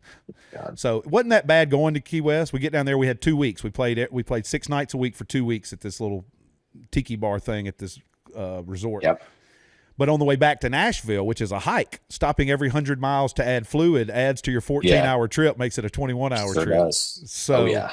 and then so we got back. I put that van and parked that van in my yard in Whites Creek, Tennessee, with a for sale sign in it, and I went and bought a new van because I was like, this one's over. It was a conversion Yep. van that I'd bought from my grandparents that we used to take trips to Disney in. It's just the whole thing. What do you do? What you got to Perfect. do? Yeah. Of course. Yeah. Right. Yeah. You got to get there somehow. Get out of yeah. Uh, yeah. So after that, I mean, my first year with Logan was definitely trial by fire, and I survived. We were leaving The end of that run, Logan stayed behind because he was going to Texas to buy a Sprinter, which I don't know how much Sprinter experience you've had, but that ended up being a whole chapter. I kind of missed the Sprinter era. We were on a Sprinter with John Party for a little while before we got a Yeah, bus on chasing Eric Church's buses around. right. God, I never remember being in Fort Wayne, Indiana, and that wind blowing me in that Sprinter van. I'm hung over, and I'm like, "This is crazy. We're hmm gonna blow over." hmm But they were coming along, and they were nice because they were, before that you basically got like old church buses or like airport shuttle buses and converted. Some people Right. did that, but Yep. yeah, it was either you got an old piece of crap bus or you were in a Yeah. van, that because there wasn't that middle ground. But they still have Right. their same struggles. Oh, of course. Well, yeah, yeah. So Logan bought this Sprinter that was an airport shuttle. Um and tried to figure it out because at the time people were doing the Sprinter thing because it's diesel and you save on the gas mileage and all that stuff. So You don't have to pay a professional um driver. You can drive it yourself. All that. right. And when Logan was driving it from Texas back to Nashville, it broke down the first time. The Sprinter he had just bought. Uh so then we took the Sprinter back to Nashville. He finally had to stay with it broken down, got it fixed up enough to get it back to Nashville. We took it out the next week and it broke down again, and it just turned, this Sprinter was just a lemon. It was just really bad. Mm. So we had breakdown after breakdown in this Sprinter. So I had to figure out how to do breakdowns real quick. And I think we only ever missed one show, but that was in a period of my first 6 months. I mean, we had I don't know, 8 or 9 breakdowns because then we would get into whatever the primary vehicle would break down. Then we would get into whatever rental van or rental Sprinter that we had to get in, and then that one would break down.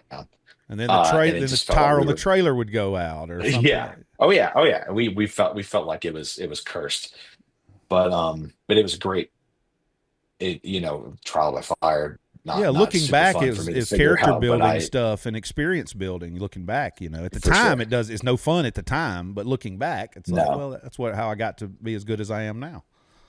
Yeah, you learn how to make stuff happen, and when you have to, and the crisis management part of it, staying cool under pressure and all that stuff. And Yeah, because losing your thankfully I losing your did it. marbles isn't going to help anything. You just have to focus in and No, do what you got to do. I mean, there's ranting and raving. None of that's going to help anything.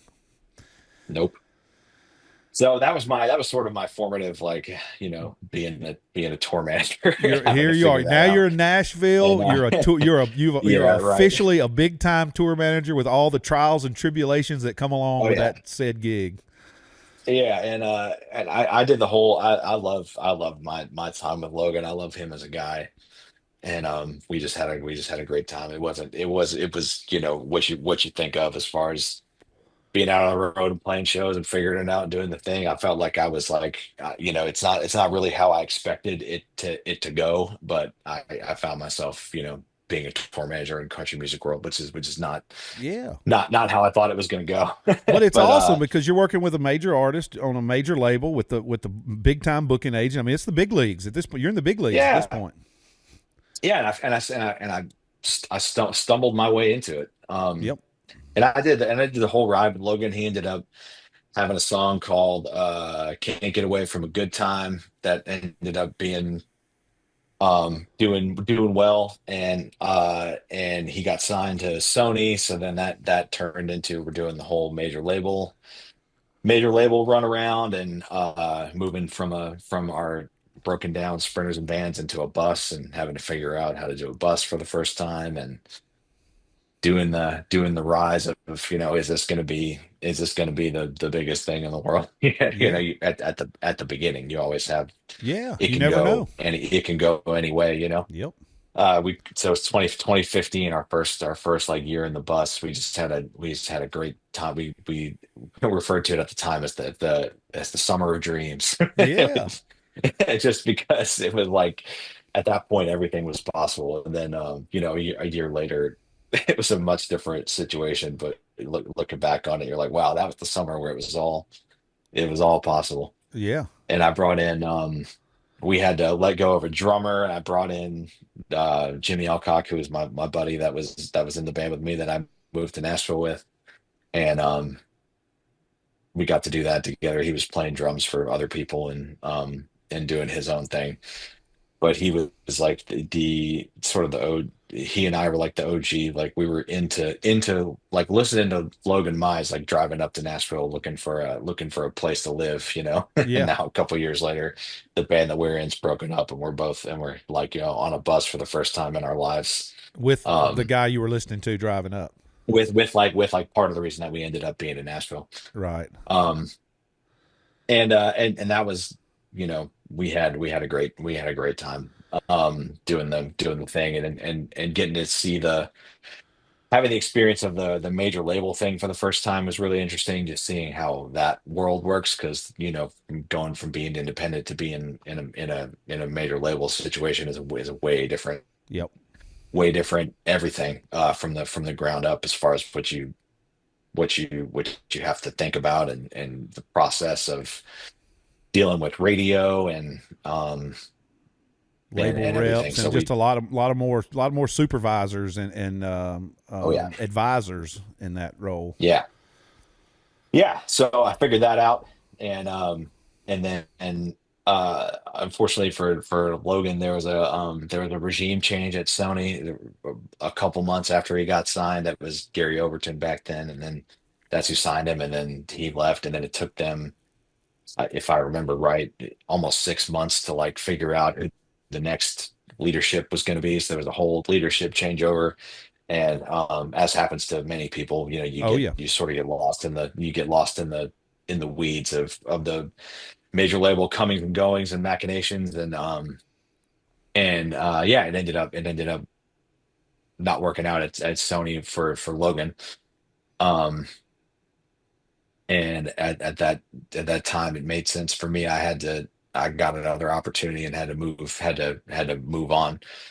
Um, just because I couldn't stick around and stick it out. But you know, I still love Logan every time I get to see him, and still talk to him. And that was like I'll always be pretty romantic about that period of my yeah, life, just because it was my first time getting out there, and really setting me up for where I'm at now. absolutely. Um, so I did a couple other things after that. I worked for,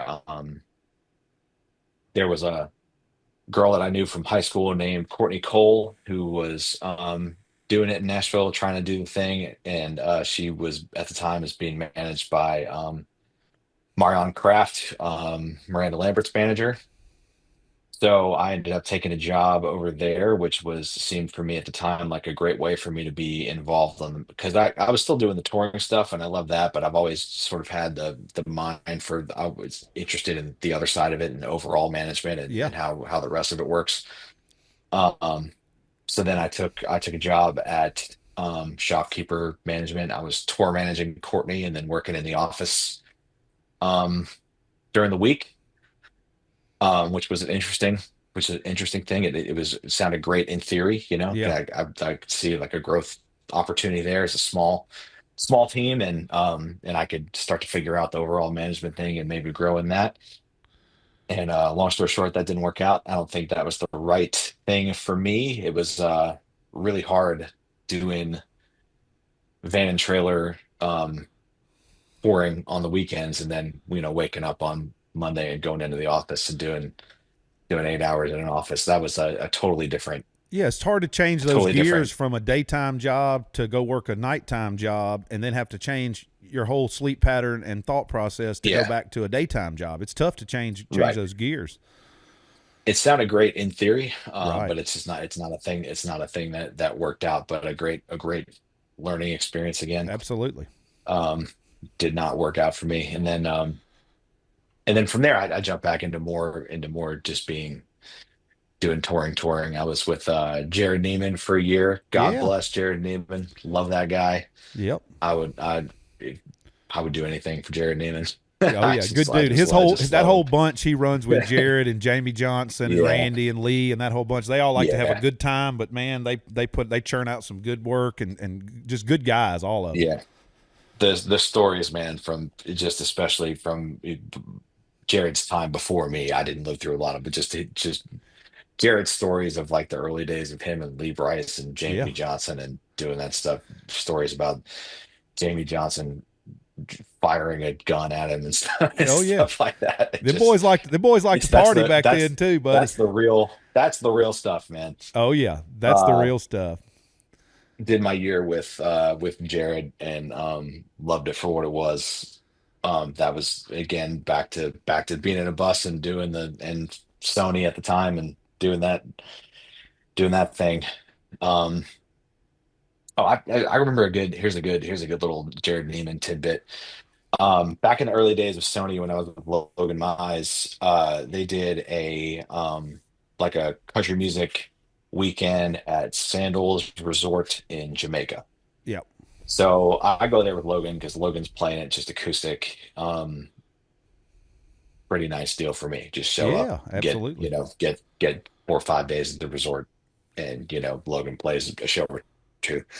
Jerry Neiman was one of the acts that week, and the first thing we get there, and this I'd never met Jared before. He was a new person to me. So we're in Jamaica at the resort, and all the artists who are doing the shows that week are getting together for pictures.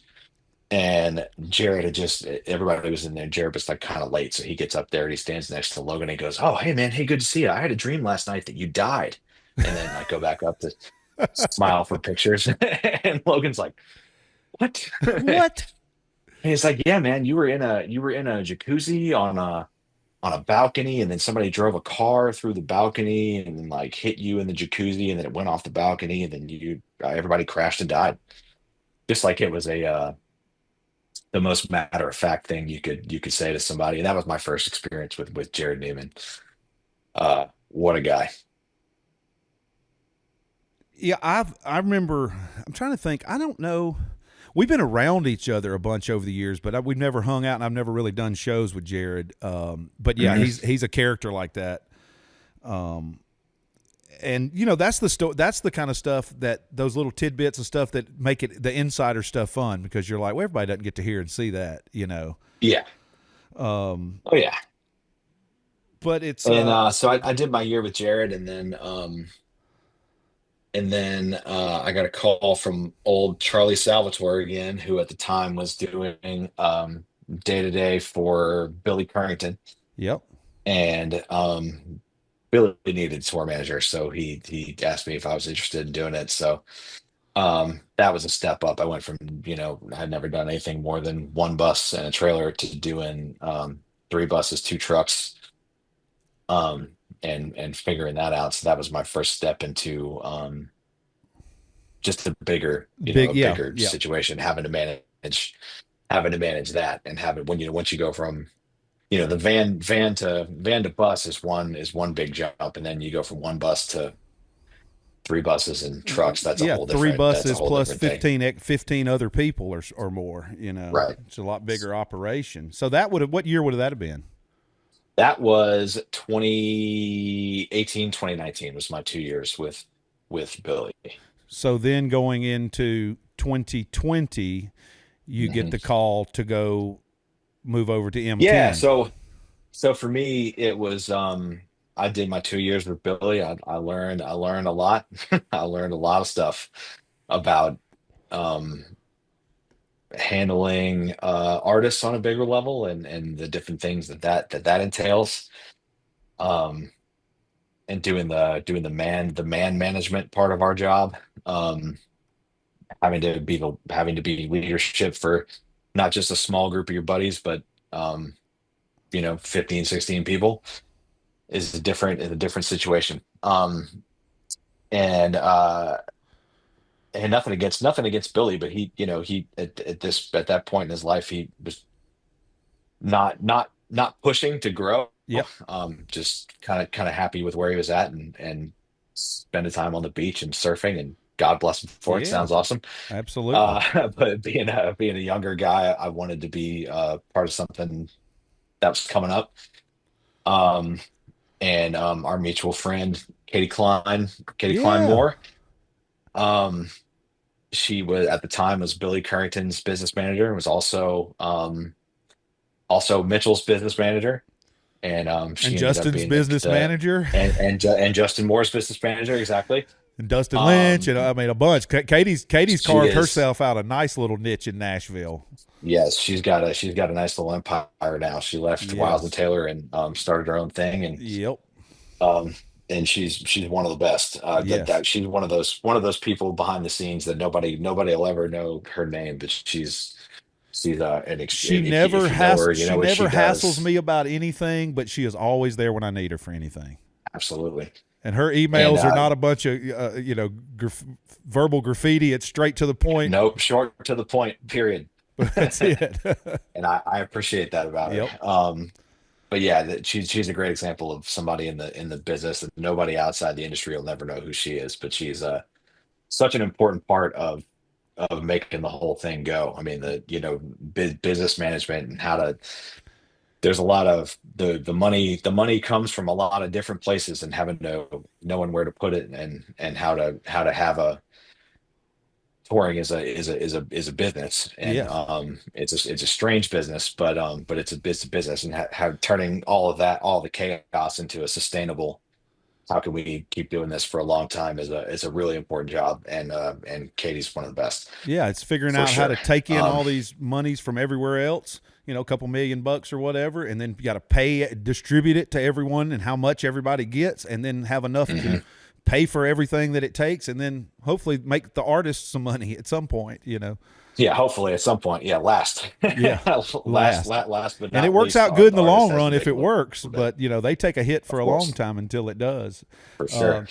so So Katie, so Katie hits you Katie up was and's my like, connection. yeah. So she's like, I gotta. Did she reach out to you or through management Yeah, I mean, Katie knew that I was, looking? I wasn't gonna straight up quit my Billy experience, but she knew that I would be open to a different opportunity. Yeah. So she let me know that Mitchell was looking, and I didn't know Mitchell at all. I knew Drunk Me and Bitches and Mm-hmm. and some of the couple of the songs, but I never seen him, never heard any, but maybe three songs, and didn't know him at all. But I checked it out. I actually loved the music, and the first time I talked to Mitchell, it was going to be an obvious great fit for me. The first thing we talked about was heavy metal music, and his favorite band is Under Oath, which is what people back then would call screamo, but Right. Not to be confused with we would Halloween. Any of that? call. Any of that stuff? Yeah, right. Yeah, what we would call post-hardcore, Yeah. which Under Oath was one of my favorite bands in high school, and that's a lot of the music that I was playing on guitar and bands that I was in high school. So that was the first thing, one of the first things that we talked about. And there's a lot more under the surface of Mitchell Tenpenny than just Yeah. being a country singer and songwriter. So I knew from my first conversation with him, I was like, all right, this can work. Yeah. I can see this. Right. Um, so yeah, so I made the jump down.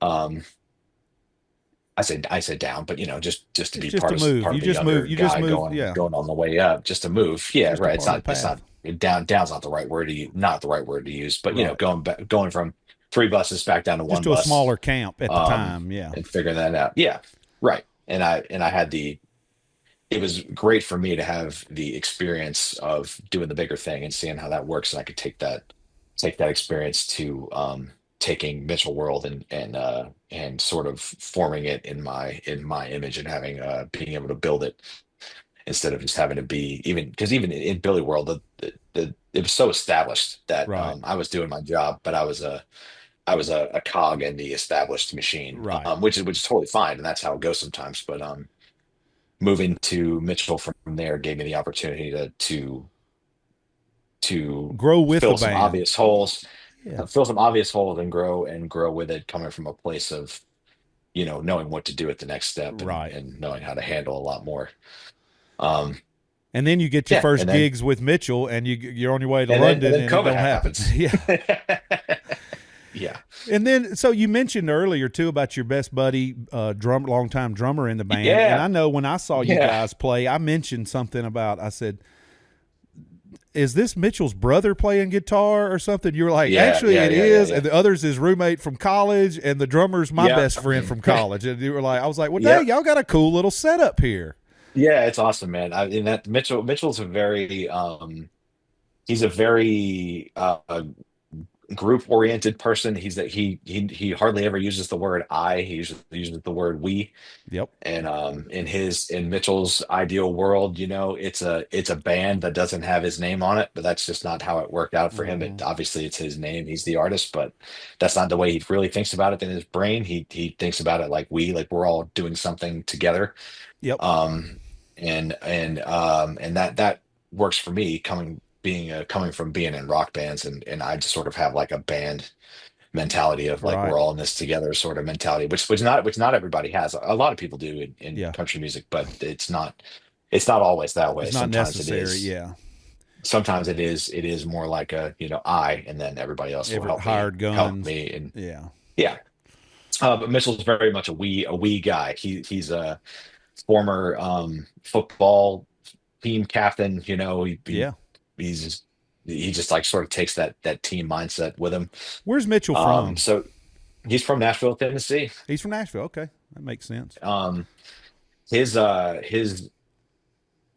grandmother was Donna Hilly, who she went from being the receptionist to the CEO of Sony Music Publishing. Wow. Um, so he kind of grew up, seeing the songwriter side of things and the publisher Yeah. side of things, like being in Nashville. Kind of like Ernest, I think, was the same way. I think his grandmother, or aunt, or somebody was involved with labels and stuff, and Interesting. I didn't know that about him, similar but thing like that, I believe. Ernest is Mitchell's known Ernest their whole lives. I mean, so Mitchell's brother Rafe that plays bass in the band, he and Ernest have been best friends since they were like 10 years old or something. So they've known each other their whole lives. Well, maybe I heard Um, him on the podcast because Ern had a podcast for a little while, and yeah, it was really cool. Maybe they were on there talking about all that at some point. But that's cool. That makes sense. You know more about the songwriting stuff if you're there growing up around it. Like me growing up in eclectic Alabama, I had no idea about any kind of musical stuff. Growing in, right, and that's a funny thing too. Being in Nashville, you could go ask 100 people off the street who's from Nashville, and a lot of them will say they were until you ask them where they went to high school. They say, "Well, no, that was in yeah, Illinois or that exactly was in right. Georgia or wherever." No, you're from Uh-huh. here. From here. I've been dealing with Nashville over 20 years now, and I probably only know 20 people who are actually from Nashville. Right, The thousands of right. people I know there. You know. Yeah, right. We got a couple of them in the band. So yeah, Mitchell's very much the team and family oriented. The bass player in the band is his brother. One of the guitar players is the college roommate. The other guitar player's been with him for 8 or 9 years. And then the drummer, over COVID, the guy that had played drums with him forever, got married and decided to get off the road. Um, so that's when and my buddy Jimmy, who I was in the band with in college and moved to Nashville with, he was still with Logan Mize actually, still doing that thing. And yeah, and I was able to bring Jimmy into Mitchell world, which worked out great. Everybody loves him now. It feels like he's been there forever. That's awesome. Um, and it's awesome for us. That's one of the things that's special to me about it, and I don't take for granted, that Jimmy and I, we're now 15 years into Touring together, yeah. being part of the musical Yeah. experience in some way or another, and then we can take it back around and still be together doing it. It's an awesome thing And get to work for that a I good that I artist get to be that a part of. yeah, and working for a good artist that's fun to work for, and there's upsides and growing experience still, and steady work, and all of checks off a lot of the Yeah. boxes. A lot of the boxes. No, it's great. And then even for me, like I mentioned a couple times, I'm just being interested in some of the more not just the touring side, but the overall management side of things. That's what I ended up doing for Mitchell over COVID. Is early on in COVID, the guy that was doing day to day for Mitchell is named JT Pratt. He was doing Mitchell and Maddie and Tay at the same time. And then because of how the early COVID experience went on, I'm not sure exactly what happened, but he had an opportunity to take a step up with Maddie and Tay. So he did that, and it did make sense for him to do Mitchell anymore. So there was a a hole there in day to day for Mitchell, and I just pretty neatly stepped into it. I'm very thankful for that. Mitchell and his manager, Kristen Ashley, who's awesome, trusted me enough to do that, you know. Yeah. So during COVID, I got to be it kept me sane and alive in more ways than one. You know, while we both Right. didn't have shows to do, I was still involved in the process, Right. and figuring out what to do and seeing how and getting another shot at the other side of it. Um, so that was awesome for me. And then now that we're back to touring, I'm not doing the day-to-day stuff anymore. But because I had that experience, keep Mitchell and Kristen trust me, and and Mitchell wants me to be involved in more stuff than your average tour manager gets to be involved in. You know, Right. like obviously, if you know, every tour manager is pretty intimately involved in a lot of the stuff that goes on, just because touring is such a big part of touring and playing shows is such a big part of the artist experience, no matter what. But I get to be involved in stuff like listening to like helping to pick what songs get cut and Yeah. stuff like that, And and what just shows you and play and what decisions. And tours you take and all that yeah, stuff. Yeah. yeah, I have way more of a voice than I had with any other artist in things that aren't just strictly the road experience. And that's a really fulfilling part of it for me too. Just because again, like I was always interested in the overall management part of it. And I don't think I mean, who knows down the road, but I'm happy doing the touring stuff still. You know, I'm Yeah. not old and salty, and I'm not salty and jaded about that part of it. Right. I still love getting out there and doing shows and doing that part of it. So I don't think I think that's I'm still there for a long time, but it's really cool to just get to do some of the extra stuff too, and be trusted and involved with the other things too. So Right. Yeah. No need to it's a rush great. it. The saltiness will get there. Trust me. Yeah, yeah, I kid. I know it's out there for me somewhere. It just it hasn't hit me yet. I'm still pretty you know, I'm still happy to be doing it. Yeah. And you know, And that's part of who why I do knows. this podcast. I want to show everybody all these different jobs there are and all these different ways to get to these jobs that most people don't know exist, but also know the limitations and what you're getting into, kind of deal. You know, because a lot, you know, it's not all glitz and glamour, and it's not all, every day is not a good, you know, not perfect and things like that. So it's kind of a, you know, be careful what you ask for. Here's what it is. This is what it's going to be. And then at some points, you know, you Oh, sure. transition into one thing to another. Yeah, Um, the great days are really great. You know, I mean yeah. they're not all great days, but the great days, at least to me, is The about as good the as good days make you up for can the imagine. bad. Yeah, I wouldn't the great days. There's nothing else in the world I'd rather be doing. You know, Yep. Well, that's I um, always say. If you're going and to you'll get in have the this bad bit, days. You'll have the yeah, you'll have the transmission on you'll fire. exactly. But I always say, yeah, don't. You'll have the bus generator catch fire. Oh yeah, oh yeah. I always say, yeah, don't get into this money. Don't get into this business because you think you're going to make a lot of money. Get in this business because you love music. Oh, no, definitely, Well, talking about, definitely. That's good. yeah, it just makes the most sense. You know, I mean, there is money to be made, but don't make that your primary focus because that could be a long time coming, and there's a lot more to it. You'll get frustrated if that's all you're hunting for. You know. Yeah, absolutely. Long way from making 150 bucks a show driving a van, but you know, I had to do that for a long time You got to do what you got to do. before Absolutely. you make anything close to decent money. Yeah, But yeah, no, absolutely. Yeah, this it is took a not the thing to long get into if time. you want to make a lot of money. Yeah, no, and it could take a long time. It could happen short. It could take a long time. Well, Mhm. we'll go into some questions I have. I know you got other stuff to do, and I myself have to get on the road. I've got to drive to Arkansas today to take my side by side to sell it to a friend of ours, and then get on the bus Oh, and go fun. do a show in Michigan. Stop in Mississippi and visit my grandmother on the way. My wife's packing up the truck now, so I need to go help There you her. go. But I do want to go down some of these questions that I ask most everybody we have as a guest on the show. And the first Sure. one I was going to ask, you kind of already led into it, but it was something about M10 that most people wouldn't know. And I think one of them would be that his grandmother went from the secretary desk to the Yeah. CEO of Sony. But is there some other little road tidbit on M10 that you could let Yeah, everybody know on? Google Donna Hilly if you're interested, anybody listening. It's an interesting piece of it. Anything else about Mitchell? I mean, most people don't know that before he was.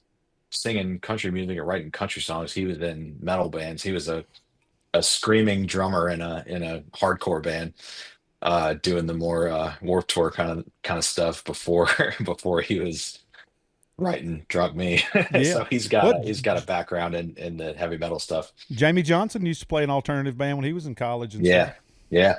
No, that's part of it. I guess most people, you don't really necessarily think that listening to his voice, but yeah, he was a screaming drummer in hardcore Yeah, bands. well, you come to you learning all that stuff in your on your way up, and then you figure out what who you're going to be eventually. All those things lead to that same road, but you're just developing Right, who you are as a character and an artist. right. Um, is this? Have you done a podcast like this before? Or is this your first time being a guest on a podcast? No, I've done a couple other things. Nice. Nothing major, but yeah, I'm a big so I'm a huge Metallica fan, and my buddy Clint Wells. I don't know if you know Clint Wells. He's played guitar for a lot of people through the Yeah. years, but great guitar player. He's with Morgan Wade now, Yeah. and actually produced her last two albums too. Clint's a great guy, but he's got like the foremost Metallica fan podcast, which is interesting. Nice. Um, so I've done that a couple of times with him. Um, just talking I could everything Metallica. So I could I've done totally some stuff like tell. that.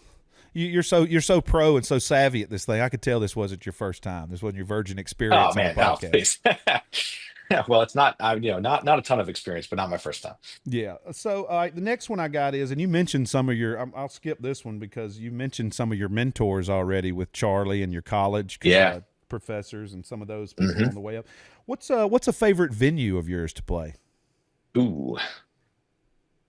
Off the top of my head, I guess the first one that I thought of was Mountain Winery in wherever that is in California.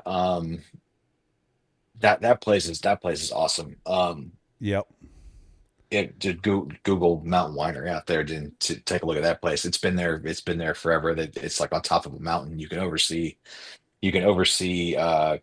You can see Apple headquarters from the top of the mountain. It's a Silicon Valley kind of thing. You can it's a beautiful place.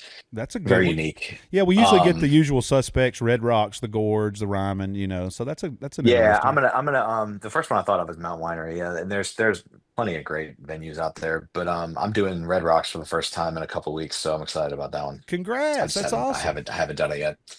Oh, it's beautiful, man. It's a pain in the butt production wise, but as long as you got a hump Hmm. gear, it's not too bad. And Right. yeah, when you're the bowels backstage and the dressing rooms all carved in the rocks, it's just super cool. And then obviously the acoustics Man, and at night, I mean the lights, it's an amazing experience. Let your I'm if you excited. Yeah, we're doing it. We're doing a couple of those. We're about to start a tour with Jordan Davis, okay, who I've yeah, mentioned before in this thing, love him to death. Those guys are awesome. We love being out with them. But we're doing the Greek Theater in LA, Red Rocks, Radio City in New York, a couple of those big ones, and none of which that I've done before. So it'd be cool to mark those off. absolutely. What's your birthday, Lee? June 17th, 1990. June 17. While I'm pulling this up, what is the June 17th, 1990? That's it. Um, we something that we accumulate a lot as road managers, just random phone numbers. I mean, the people you Hmm. meet and the people want to pass a number to the artist or this or that, and Oh you'll yeah. get some crazy random. Which one in your phone are you like? I can't believe I've got this person's number. Um, the most recent one, just because I was just talking about this with somebody else, so it's fresh on my brain. But I've got Spencer Rattler's number, who's a quarterback for the New Orleans Saints. Okay, good to know when I need my Um, tickets later this fall. Who to holler yeah, at? I don't know if Spencer himself will be able to do a whole lot for you, but I've got his number. Man, I can't think of any other ones off the top of my head, but That's a I'm good sure I've one. got some Quarterback for the crazy ones. Saints, and you're from Louisiana. Are you kidding me? That's a good Yeah, one. yeah. That's a pretty good one. I got a buddy that used to be a Zach Hawker used to be the kicker for the Saints, and I'm still just Nice. like I can't believe I got a Saints number, and I got That's funny. governors and stuff, but I'm still like, hey, that's my buddy. He used to kick for the Saints. Um, well, the I'm next, scrolling through here just to see if I happen to see anything. But yeah, yeah, I guess that's Spencer Rattler's a pretty good one. that's a good one. That's a good one. Well, another thing I like to do is birthday number one, and this is country music. It's the song that was the number one song in country music on the day you were born. So it's Okay. June 17th, 1990. Your folks are riding back. It's a beautiful day in Louisiana on the North Shore up there, and your folks are heading back with a brand new little baby in the back of the truck. Got some sitting, put you right between two big sacks of crawfish, and they're getting you back to the house. When when they come on and say, and the number one song in country music this week is, who do you think it was? I truly have no idea. I'll give you a I hint. got It's one no of idea. the biggest artists ever in country music. Garth Brooks, Next. 1990. George Strait. Yes, sir. Yeah. Love Without End, Amen was the number one song. Okay. And that's a All great right. one. That's one you got to remember That's when a you good play one, that. man. Yeah, when that song comes on, I you're didn't like, know that. That's good. you say, this song was the number one hit, was number one on the radio on the day I was born, and that means I'm Yeah, country, baby. that's a good bit, man. I gotta listen to that one again today. It's been a while. That's a classic and a good one too. And it's funny how these work out. It's usually these hits, and you're like, oh man, what a great tune, and Yeah. that being another one. Last one I got here, and we'll wrap up with this one, is Mount Rushmore. Your Mount Rushmore of music. It doesn't have to be country. It's just who, and I know Metallica. I'm gonna go ahead and put Metallica down. Yeah, Metallica for sure. You get 4 and an honorable mention. Or an honorable mention. Okay, just for me personally, as far as like what the stuff that I'd care about, let's put just go Metallica. We got to go John Mayer. Um, and we'll put just because it's fresh and I've been getting into it a lot since he unfortunately passed. But we got to put Ozzy on there Oh for yeah, me. Prince Rock. And more Black Sabbath than his solo work, but love the solo work too. That was just an important one for me. So we got Metallica, we got John Mayer, we got Ozzy, and more of a recent one, but definitely had a huge just a band that I absolutely love is the 1975. Good one. Um, I've seen them a bunch of times and love them. That's definitely like a more recent one, but definitely like a pillar of my musical taste. So yeah, without thinking about it, without being too excruciating about going through everything, that's That's a my strong gut lineup. feeling. So It's we pretty got good. Metallica, John Mayer, somehow hanging in with this rock and roll bunch, Ozzy Yeah, in the I lo- 1975. I love John Mayer. Oh yeah, good stuff. I remember us playing the Georgia Theater right after he'd shot a music video there, Oh, and nice. in Athens, Georgia. And I remember thinking, this is Yeah, so cool. I'm watching the video now. We're playing this gig tonight. that's awesome. I love George Theater. That's a great venue. Classic, absolutely. Well, man, I know you've got stuff to do, Lee. It was so good for you to come on the show today. I appreciate you coming Oh, on. It was great to catch thanks up. for having me. Yeah, it's an honor, man. You've got great you've had great guests so far, and I'm honored to be among them. Oh man, well you fit right in, and I thought it was a great that we had new friends. We didn't have, we wouldn't be able to hash old stories, but we could make some new ones. And like I've said throughout this podcast, I'm just introducing everybody to the characters in this story, Yeah, and I'm sure hopefully I can have you back on at some point in a year or so, and we can talk about what we've done since the year we've known each yeah, other, man. No, and hopefully we'll do some shows together anytime. between now and then. Yeah, I hope so. Yeah, man. Anytime. Anything you ever need, don't hesitate. Same here, buddy. Well, I appreciate you. Tell M10 and the rest of the gang we said hello.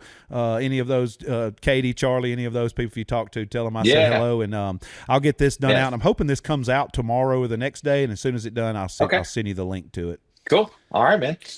Well, have fun on the road. Be safe, and I'll talk to you soon. I'm off to leaving tomorrow to do my bachelor party weekend in New Orleans. So I'll eat some oysters for you. Or actually, maybe I won't eat some oysters because I don't know if you've seen, but people are dying from flesh-eating Yeah, bacteria. So I've seen that. maybe You I'll always skip the hear about oysters this that, and time you're like, around. don't want to deal with that. Yeah. Well, have fun Maybe and I'll skip that this time. congratulations again. And we want to hear all about your big day after you get married. You say in December y'all are gonna get married? December 6th. That's awesome. Yeah, I got married New Year's Eve because usually we're off that time of the year. So I thought, hey, we should get married Right, in a time of the exactly. year Yeah. where I'm not going to be at work. Yeah, I'm getting married December 6th because Sarah and I put our schedules together, and that's the one day that we can we can do. So that's the day. It works. It works. Well, man, thanks again, Lee. That's my guest this week is Lee Gomila, current tour manager for Mitchell Tenpenny. Y'all go check him out on social media. What's your social handle?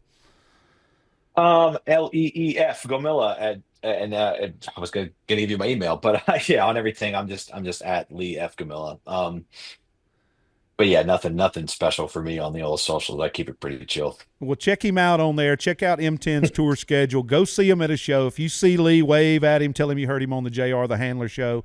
And buy a M10 T-shirt and take it home with you. You won't be disappointed, man. Well, thanks again, Thank brother. you. Like I said, if you ever need anything from us, and I hope we get to do a show together soon, but if not, safe travels. Have fun in New Orleans, and we'll see you soon, brother.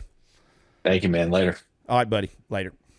Well, man, how fun was that, everybody? Y'all be sure to tune in next week. We'll have another podcast out. Y'all go check out Lee Gomila, tour manager for Mitchell Tenpenny. Y'all go justinmooremusic.com. I'm JR the Handler on all social media platforms. Also, you can use the Handler phone line. Leave us a voicemail, shoot us a message, give us a call. 424-HANDLER. That phone line is 424-HANDLER. You can leave a voicemail or a text or call me, and hell, I may answer. But thanks again for tuning in. I'm going to leave y'all with this week's passage out of my book, Let's All Make the Day Count, The Everyday Wisdom of Charlie Daniels. Shortcuts and setbacks. Good planning and hard work lead to prosperity, but hasty shortcuts lead to poverty. Have you ever tried to have some time by taking a shortcut? Maybe you found your way blocked by a closed road or a traffic jam and ended up having to travel twice as far as you would have had you stuck to the regular route from the get-go. Or have you ever changed the TV to the other football game with only a few seconds left on the game clock to later find out that the play of the season took place right after you'd left the channel? Now you're forever relegated to watching a taped replay. Have you ever decided to take a scenic route only to find yourself stuck on a tiny 2-lane road with no way to get back to the interstate without traveling another 50 miles? In my business, shortcuts don't usually work out too well.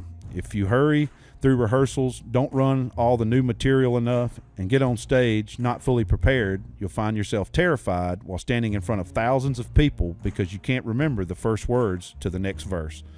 Getting there, for sure, is much more important than getting there quickly. Shortcuts that are not well thought out can become lengthy detours. Let's all make the day count.